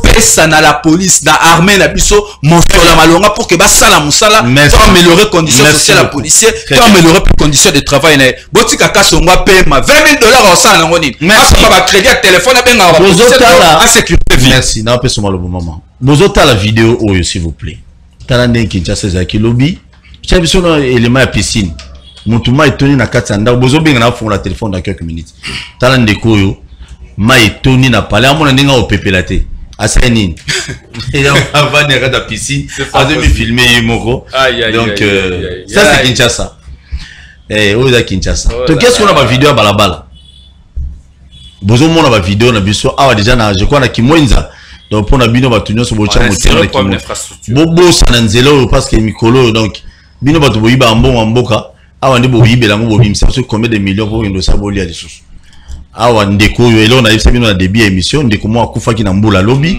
bazo bimisa na sia brique donc mire koelié mais bandeko na ba bunda na pa bimisa c'est ça patriotisme ya to lukande yango yo ba bandeko na été baza ba to croix rouge té quand même c'est encourageant maman parce qu'elle t'a la image aux gestion ya pourquoi tombe avancer na image muke avancer na image muke je crois pour battre maman va comprendre awa bozomona ndeko fo bandana ngo po yenda projet kitala projet na mai tala beta biloko beta talinga mobila kitasa avec projet na mai ya salité Et là, on est intéressé.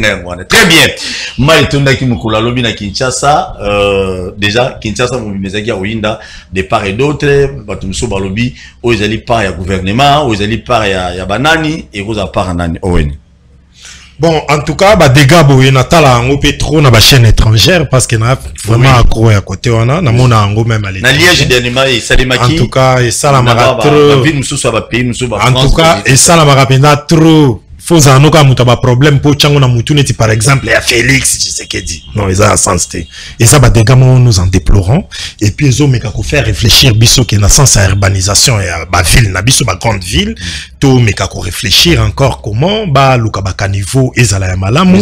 Parce que Kinshasa, ton gama penza bien. Mais ils appellent problème à la population. Ils appellent problème à la population. Colonel, Batumsous, Batonga, les couleurs Baka niveau, ah, ouais, je crois, on a 16e mairie, si je me trompe pas. Côté 16e ou 17e ou 18e au côté boy côté de Robert Mina au moins avocat ils a côté qu'on a tonga penda na biété ba tonga likolo à caniveau donc ndako likolo ya caniveau donc abusha ma il est gars n'imou les bêtis bodo bango nyonso omoni na ndenge ya architecture okotonga likolo aka niveau ma yeleka nango na se eza pena problème te okotonga likolo ma yeleka na se mais problème na biso ezaka que tout ça ba canalisation ya ba mayi wana ya réseau ya eleka na banzela ya malamu en sorte que ba dégâts ya boye ezala penza mingi te nga meme pa na nga lobby mbula ezobeta na monique et pas ba voisin na nga ba likolo mayi na bango ezobeta na mur. Alors, na meka ko réfléchir na bango to e bandenge ni mai na bino le kaka côté mususu po e bukela nganda côté par exemple. On se comprendre na réfléchir ça ki na ba voisin on a pour mire na bango il faut ba ça ba mabulu moko ba sala ka so za capacité en sa canalisation to ça mabulu mai en soki en attendant vandi wana même chenga na monaki na viva ba genre ba situation ya ba ndenge wana na monaki.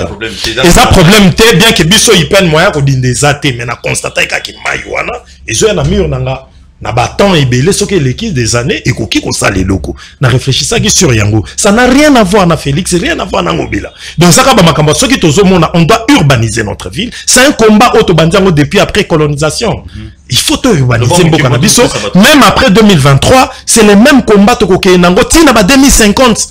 Il faut qu'à tout ton ambo cannabis on doit urbaniser. Bah image à boyer ça doit nous faire réfléchir. Tout le cas façon tout remédier nango canalisation beaucoup plus ya ba mai et puis ba quartier bello et botami à sika. Et ça pendant ba caniveau malamu mingi te. Ndé ba conséquences ba côté d'avant d'avant. Oh toi on est bandeli ya bambula. Canalisation. Ba bandeli ya mbula déjà soki bandi boyeza mabe po tizo ko ma bamvula ba novembre. Ah ba dégâts que ça grave. Alors bateau bazana ba responsabilité ba parcelle la responsabilité, ils doivent réfléchir pour la sécurité à la population. Merci beaucoup maman Pascaline. On a besoin de la téléphone, ça va une minute. On a fait ça, trois appels qu'à Babing après ça, bien. Papa Paul Tosoua. Pascaline, je suis désolé. Dissous. Naza Moutagnon sacré, mais je suis désolé. Ramoro communicateur, ça dépêche. Je suis désolé, mais la ville de Kinshasa n'a pas de gouverneur. Ah, ouais, non, BBC. Les Kinois sont orphelins. La BBC, non, le bas solo. Papa Paul Tosoua. Moussala est gouverneur et la ville de Kinshasa, ils ont Kani. Ok. Pendant 4 ans, il a évité ce qui 3 ans et demi. Moussala Naye et Zakani. Comment gère-t-il cette ville?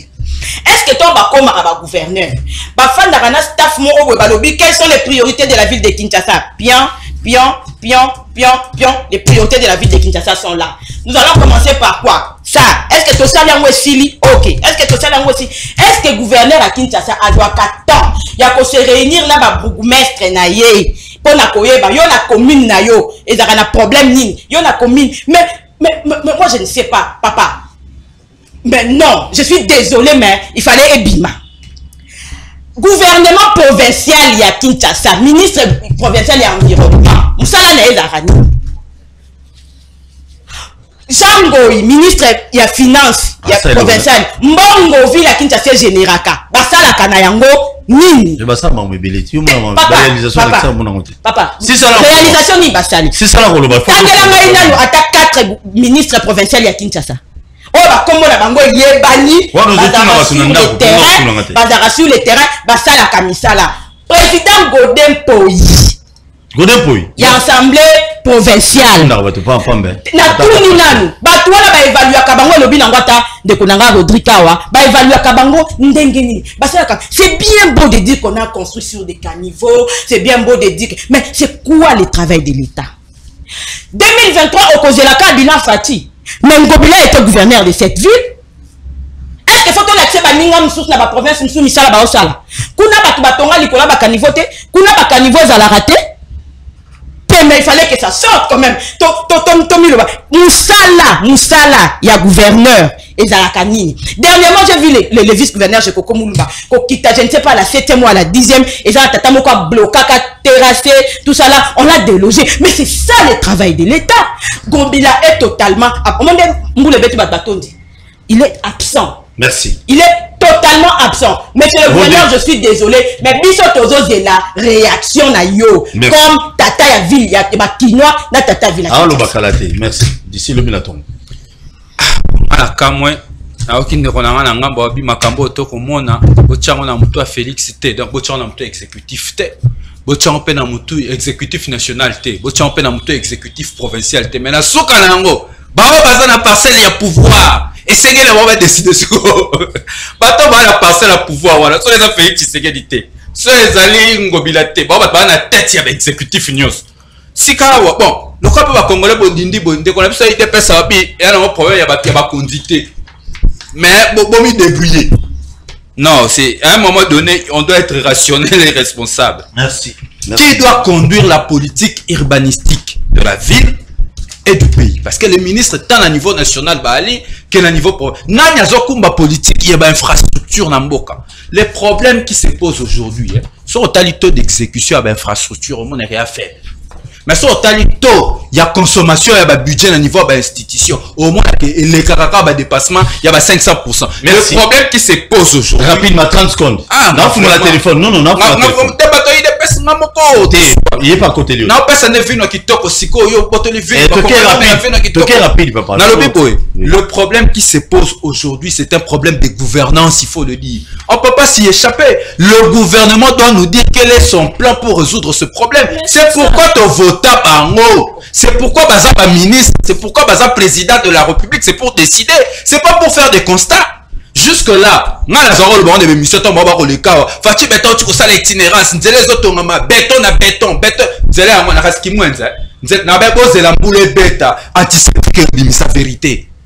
Au moins antiseptique, boule bêta, comme antiseptique, c'est vérité. Qu'en réalité, bande qu'on appelle ça, on a pouvoir les lots. Bazaki ko bénéficier quand on a bénéficié l'anga. Basé musala malunga teta lelo kisasa tonda boinonte. Kotonda oyo en tout cas mbali boso depuis nazana kisasa. Merci beaucoup. C'est comme mon sala mon solo et bimaki ya infrastructure. Après ba ici biso derrière que ba ba double paiement. Et c'est quand même c'est un bon on a 2021 Tingi Polo l'affaire Tingi Polo le contre président de l'Assemblée nationale. Ba bisi mbongo en 2021 ba uti ko bimisa so mbongo na 2023 pour les mêmes là alors que misale ko sale maté tane mboko ko tambola maté. Alors bande qu'on a biso na osuki sa siko ko loba boy. Na Congo fait tika complaisance. Et là on a en face à ça les complaisance. Ya roloba ke to ko tchaka comme la responsabilité exécutive té. Parce que tant on roloba ke bo tchana muto ya Tshisekedi. Tu es en train de dire ce que je n'ai pas dit. J'ai dit cause et zabangoté, mais comme conséquence ces alliés, ils doivent s'imprégner en sorte qu'ils vont trouver solution. C'est ce que j'ai dit. Ramazan, j'étais en train de te respecter. Je ne voudrais pas faire ce genre de débat. Tu dis des choses que moi je n'ai pas dit. Merci beaucoup. Je n'ai pas dit ça. Dans ma sens, il y a que. Il a endossé les gens. Les gens vont appeler. Ramazan, je sais bien faire ce que tu fais. Mon problème ici, j'ai dit que au moment où ma situation n'est ton d'indi, je regarde ça dans des chaînes, sur des chaînes internationales. Dans ce moment-là, Babilo a besoin comme presque partout. Mais trop ta cause n'a noté et ça pouvoir ou gouvernement central, ou gouvernement provincial. Qui que eza bangote cause mais bato bana passer la pouvoir pas se saisir nango pour en trouver des solutions. La police a débat. Pour permettre à quoi tu racontes des histoires.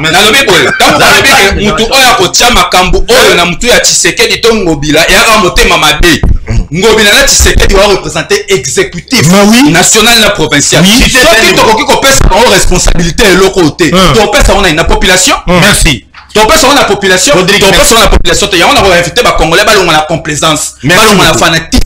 Congolais, il faut comme aller rigoureux envers les dirigeants. On a ça les maawa, on de konanga lobby et aller complaisance na fanatisme. Alors, on de konanga lobby. Oh, je ne l'ai pas dit. Ramazani, kozonga se baja. Moi, je suis pas de ce genre. Tu fais penser et puis me faire chaponner. Allô, bonsoir. Yokana bilo kwa Owen. Ba bengo bilo continue ozoyi na IDPS. Papa Giliti na Kasavubu. Beta bilo tozo ka papa. Bon, donc na yoki pas si pe mawa na moto oya IDPS o alwa IDPS azoni IDPS. Vraiment mettons Kabila zaki na pouvoir ba buzo bande osala matando tanga kobwa Kabila. Mais le temps ba makama mabezo sala mana Congo ba mai ba inondation. Donc tu retardes après tu le batte Félix kaka yenda za hauteur à magamunios. Donc bazo kamba boka oyo na désordre na zoba na salité. Vraiment on a zaki na ngoya koloba yangwana. Merci beaucoup Ndeko. Merci Boloba Mouké pour te appeler BLT. Merci. Allô, bonsoir. Ah wa benga au kiti volume à télévision au lobby Ndeko. Kita volume. Ndeko wenu kama singa politika ngoti lele zaka ya niveau ko. Kanisa makambo etini na tanga Kabila oketi lele zo continuer ka Ndeko wenu. Politika chande couleur loko zala ko poza. Lelo tongi okomi na pouvoir. Lobi kuno ozali so poza. Lobi kuno ozonga na pouvoir. O monte ko kata ko tala analyse na plateau depo. Eza loko lelo ko moketa na mungongo so ko kadisi tata ko côté pan gâté lo côté. Eza mawape pas. Merci. De quoi linga ko mingi. Na ko yoka ko loba vraiment tala ko mingi. Courage. Appelle Moussous. Allô, bonsoir. Allô, bonsoir. Bonsoir. Oui, au Bengu a comment là? La Benga partir à base 10e réforme des progrès Pichou Massamba baïté. Ouais, Pichou Massamba sola kilo Pichou Massamba. Beta bilo grand mais ko benga na après. Solo la rapé. Baba ka sa beza boy. Ouais. Bon on dit ngeza na no saka na politique. Tshisekedi qui Adamu to saka na ete mu kwa tombolo. Mko tombolo. Na no moka o na tinga olobate. Ba inondation makambo onde on a biso owena lobi. Azana raison, on a Haïti, on a Nigeria, partout on a TV, inondation. Hein? La zone qui n'a pas capable, où ils ont un biso, où ils ont pour les gens, on voit la lobby, la biso qui est non. Denis c'est ça, Denis c'est ça, la belle, peut-être à la rébellion en Boka. Donc, la 2023, Denis c'est ça, n'a pas Joseph Kabila, merci.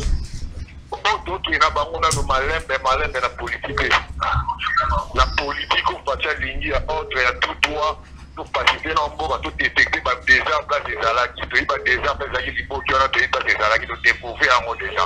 Donc, dans le Rwanda, M23, dans le voisin, après, on compte parce qu'on a la mboka, tu vas dire, on a la mboka, on a la mboka, on a la mboka, on a la peuple congolais. Merci beaucoup, Pichou.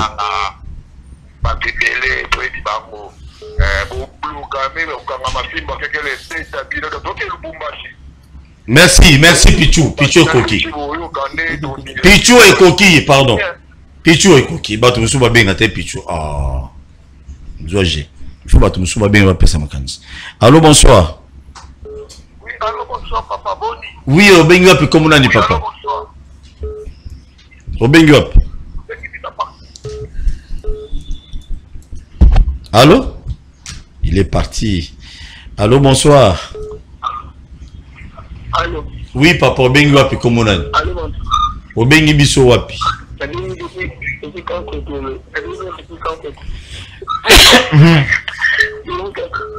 Tu sais où kayo?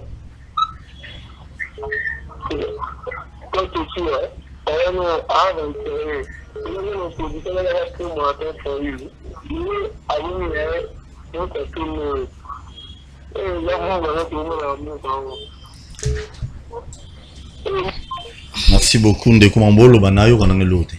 Ebide batonda usuba yokiyo. De yozo lo baneto ningo sika. Place munene bo yozo bonese tabato. Allô, bonsoir. Allô, bonsoir, Paul Tosoa. Ouais, yoki munga nga bengi. Obengi wapi komona? Kuna ngajeme free na za bibwa. Ai na bibwa kuna kulu neza. Dégoté à biso kunizaté na leboye. Beta biloko.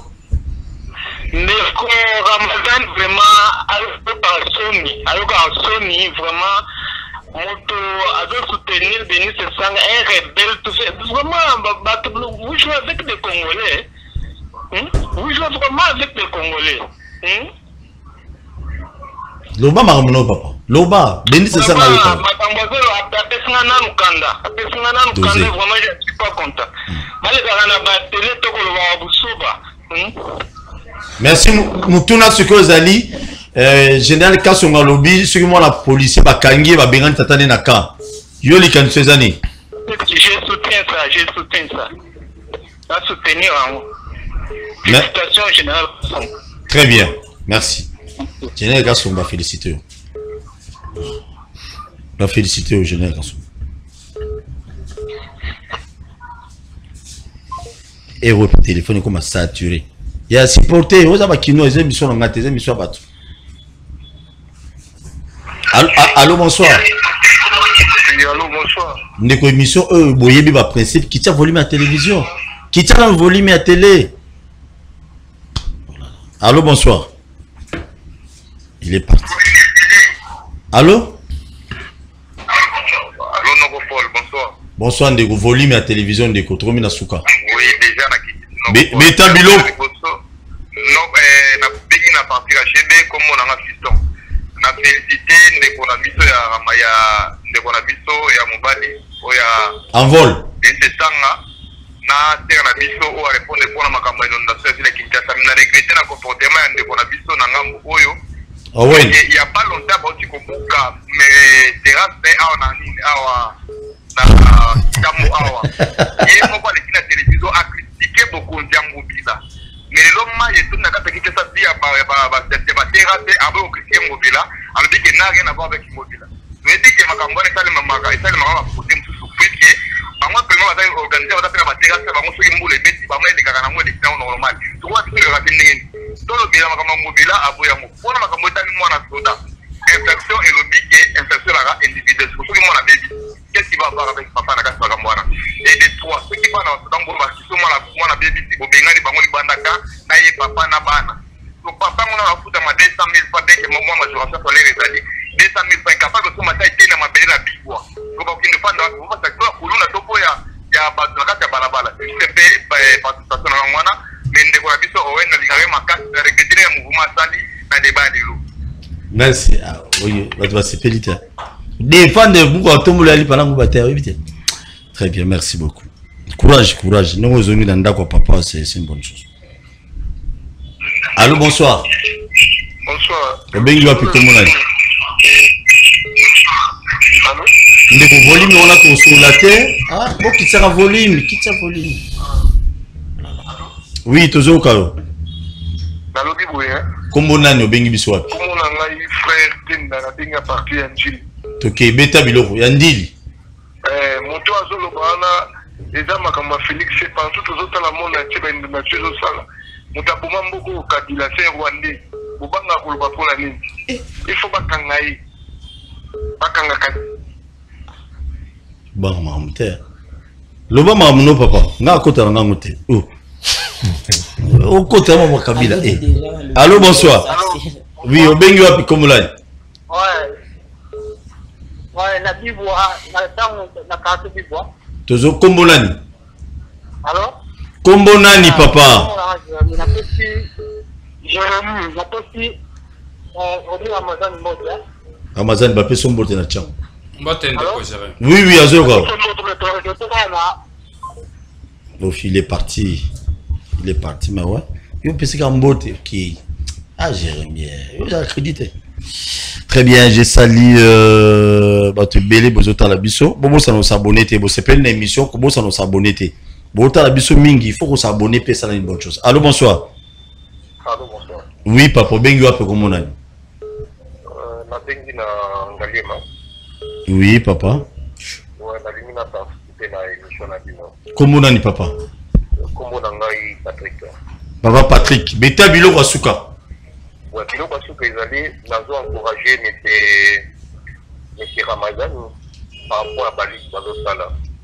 nalingai mpe natuna monsieur Ramazan question moko alobango abana ye na sukawa embargo tozwa par rapport ya kosoma minduki eutaka na parti politique nini banani bakomplotaka mpona tozala na difficulté ya kozwa minduki na kati ya mboko opesa ye parole aloba parce que aza na makambo ya koloba na dija eloko wana yasongisongi matele na pambapamba bayebisa biso embargo ezopesa biso problème na niveau ya est tobengana barebele bakende batika bunaganda mpona bakowa minduki toza nango nani aparticipa en tête po tozala na difficulté ya kozwa minduki toza na baembargo monsieur Ramazan aloba et le métier qui en veste là-bas je sais pas ce que avandaka na planète nini d'abord ville na biso eza urbanisé te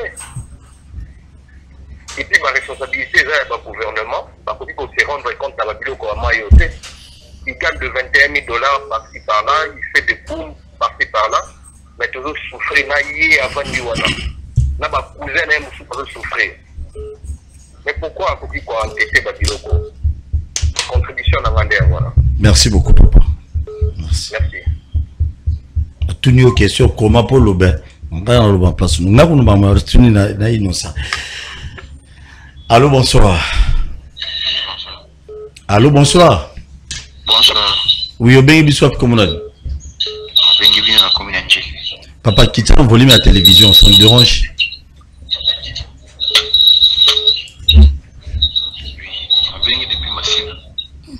Yomo Massina non là je suis désolé na kati m'appelle Obengi Massina Yomo Nandjili Yomo Massina comme ministère omniprésent omnipotent Nzambeka. Très bien. Tobo ça ko s'abonner té émission les caras de lundi à vendredi 10h juste 16h juste na WMSA télévision rediffusion à 21h. Tosoa Paul face na bino. Tobeta biloko. N'oublie pas bobo ça na rendez-vous à dimanche au thé. Église de Christ à la maison, d'autres au bêta ma solé tali bizali ya papa face ya ba maman. Mbale belé ba négija ba sinalo. Bala moi si to sombele ata rouge à lèvres sombele. Dimanche na 10h to soit Paul face na bino. Très bien. Avant de répondre to zona régie bo tila ngai les mao ya bande kwa bandal batambola ki tila ngo rapidement to bete bon to répondre mbala moko et monsieur Sini.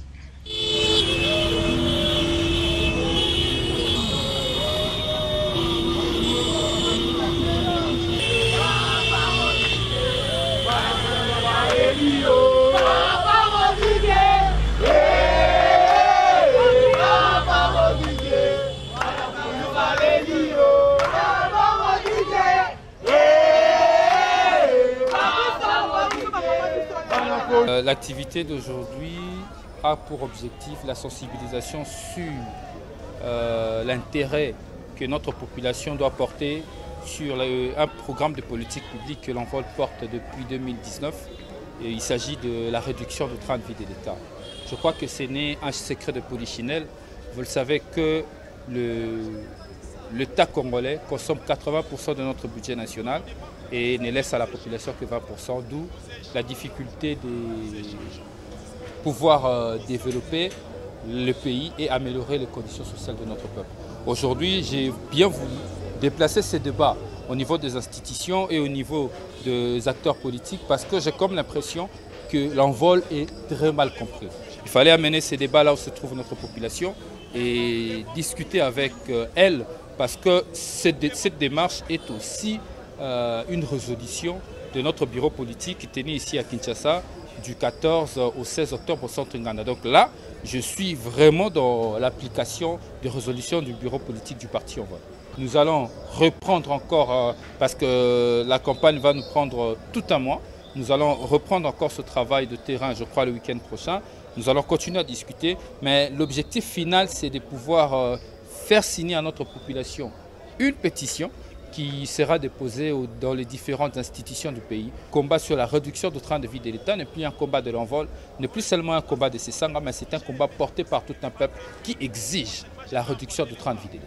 Je tiens à remercier tout le Ndalois parce qu'aujourd'hui c'était le jour du lancement. Je l'ai fait dans ma commune, dans mon territoire, dans ma circonscription.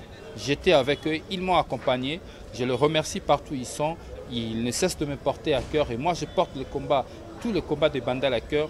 Je crois que dans les jours à venir, on fera de notre mieux pour faire briller. Merci beaucoup. Botal élément des acquis de centaines de Ronabiso, Ramazani, il faut tout soutenir. On doit se soutenir. Les lots, on avait soutenu beaucoup de Ronabiso à Miss. Les lots, Azali PCA, il y a Ogefrem. Je suis très content. Il m'appelle quand il veut, on se voit comme tout le monde en a.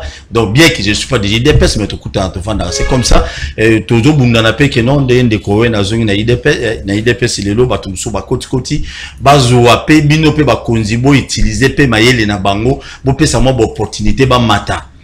C'est ça qu'on a aussi besoin. Tout le monde a batata kalawana, l'iné des gars, bourga, net, il faut avoir ministre, il faut avoir beaucoup de le rôle de beaucoup de Toyoki, ACP en mobilisé 12 communes.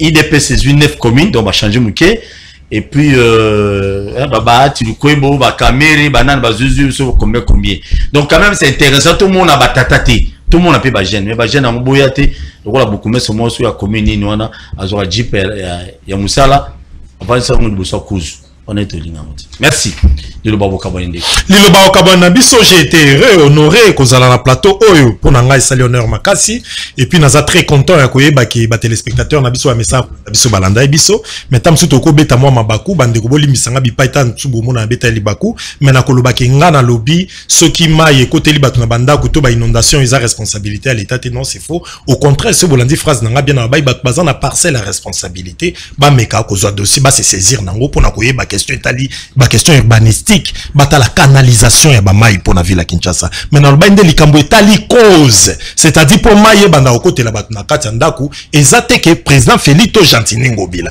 mais question ça comme ils sont batu oyo bazan à niveau ya ko gérer vie ya batu na population il faut ba se saisir na dossier ya boye pour na trouver des solutions pour la génération future bakuta na ngoti. Merci beaucoup maman. Matin Domingue Ndeko Paul Tosoa na pesi so merci pour na occasion pesi ça olibana bana mboka bana Lubumbashi CG na biso kabu ya mwana buta azo kita na mabele ce samedi déjà mobilisation ezala au top pour se mobiliser Kasumbale Santanza partout pour na koyamba CG na biso azo kende Lubumbashi. Merci. Na kosenga na président Godem Pouyi boko kina ko interpeller naza nga député te mais boko bengela biso ministre ya finance Jango ite botu na mbonga villa Kinshasa basala na ngoni merci besoin oyeba lokwa merci merci beaucoup ekoki wana ndani Rodrigue 30 secondes bon na 30 secondes na préféré le na répondre à quoi ali bisa kotala prochainement na répondre à la question embargo mais na resala ayo ki maondeni ya onde bon 30 secondes kasbazo zelango lobana mbala mo kombo lobi comme parti politique. Bon, embargo, et ça, moi, moulai, toko tchante na mkongo ya parti politique, moi, comme ce qui est une évidence, c'est que parti opposition et ça, la démarche wana, mais ils allaient qui plus sur base, il y a constant conseil de sécurité à Salaki, l'olengeni ni ba officier armé na biso ba côté que là ba ennemi mindu qui ça et là il y a monde destinera embargo mais les autres ont sous embargo te ba ko ça va congolais pour n'aura il aura ba ko ça va congolais trop l'embargo a été levé depuis 2008 le Congo n'est plus sous embargo gouvernement congolais a sombara mindu qui tire je le confirme que le gouvernement est sous sombara mindu les années na mode il y a notification préalable maintenant on a siko na ilo on a sous qui ça par rapport à l'émission on a invité ba congolais ba longa na complaisance na ko senga na ba congolais ba longa na fanatisme tant que to kozala ka complaisant et fanatique envers bateau bako diriger mboka résultat ko pesa maté bango bako dondwa bango ba robika malamu mais biso to continuer ko na souffrance. J'appelle le peuple congolais à une exigence, alors une exigence farouche vis-à-vis des détenteurs du pouvoir. Très tous bien. Ceux qui dirigent to futa bango to biki saraba na bango balia kambongo ya Congo alors résultat quand il y a pas résultat il faut virer. Boni mosali yo tena musala a opeso résultat te inondation et paille guerre et paille insécurité coulone aussi la police est à doté mais bino boka na simana fanatisme na complaisance non et pour la inondation dans la makambo continuité à l'état responsabilité et exécutif pas question de détourner. Merci. Un détournement de cette question. Merci beaucoup. De la complaisance. Merci beaucoup. Merci. Je dis un grand merci à tout le monde. Je tiens quand même à rappeler que non. Naoki ba maman ba lobi ba te belé bande kumso ba lobi na plateau qui Gentini Ngobila Mbaka il est responsable alors ça le tout ça. Je dirais une chose. L'émission a tongo na lobaki boy. Ba bouteille nyonso tozo mona na ba image belé to moni inondation na ville à Kinshasa ba bouteille wana ngobele muta melema ya boka ngo na ma ya kalamu. C'est à vous aussi, c'est à nous aussi la population. Sur Bolobi, ville à Kinshasa, vous êtes responsable. Et nous, quand on est responsable, nous aussi la population, tu as peine à part et à responsabilité. Au Mélima, il y a pas place de nos robots. Non, non, non,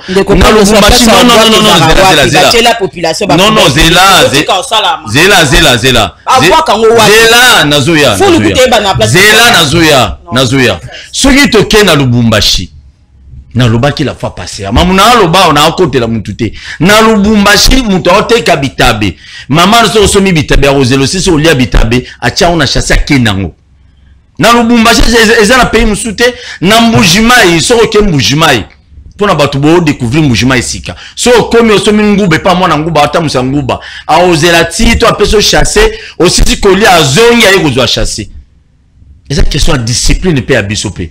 Oui, par contre, on n'a pas de responsabilité. Mais nous aussi, la population.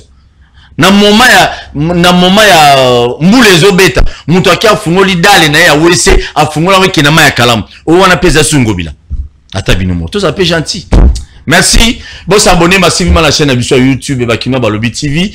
Tokutani prochainement, Lobi na Tongo, na 10h, Tokozala, de 10h juste, na 16h juste, émission Elikana Wemsa Télévision. La chaîne abonné à YouTube, je vous aime bien. Ceux qui sont Zongité, Tolinga Congo, soutenons. Soda Nabiso Bazobunana S, même na Kwamuntu, pour que les choses aillent dans le bon, na faveur Nabiso, peuple congolais. Merci.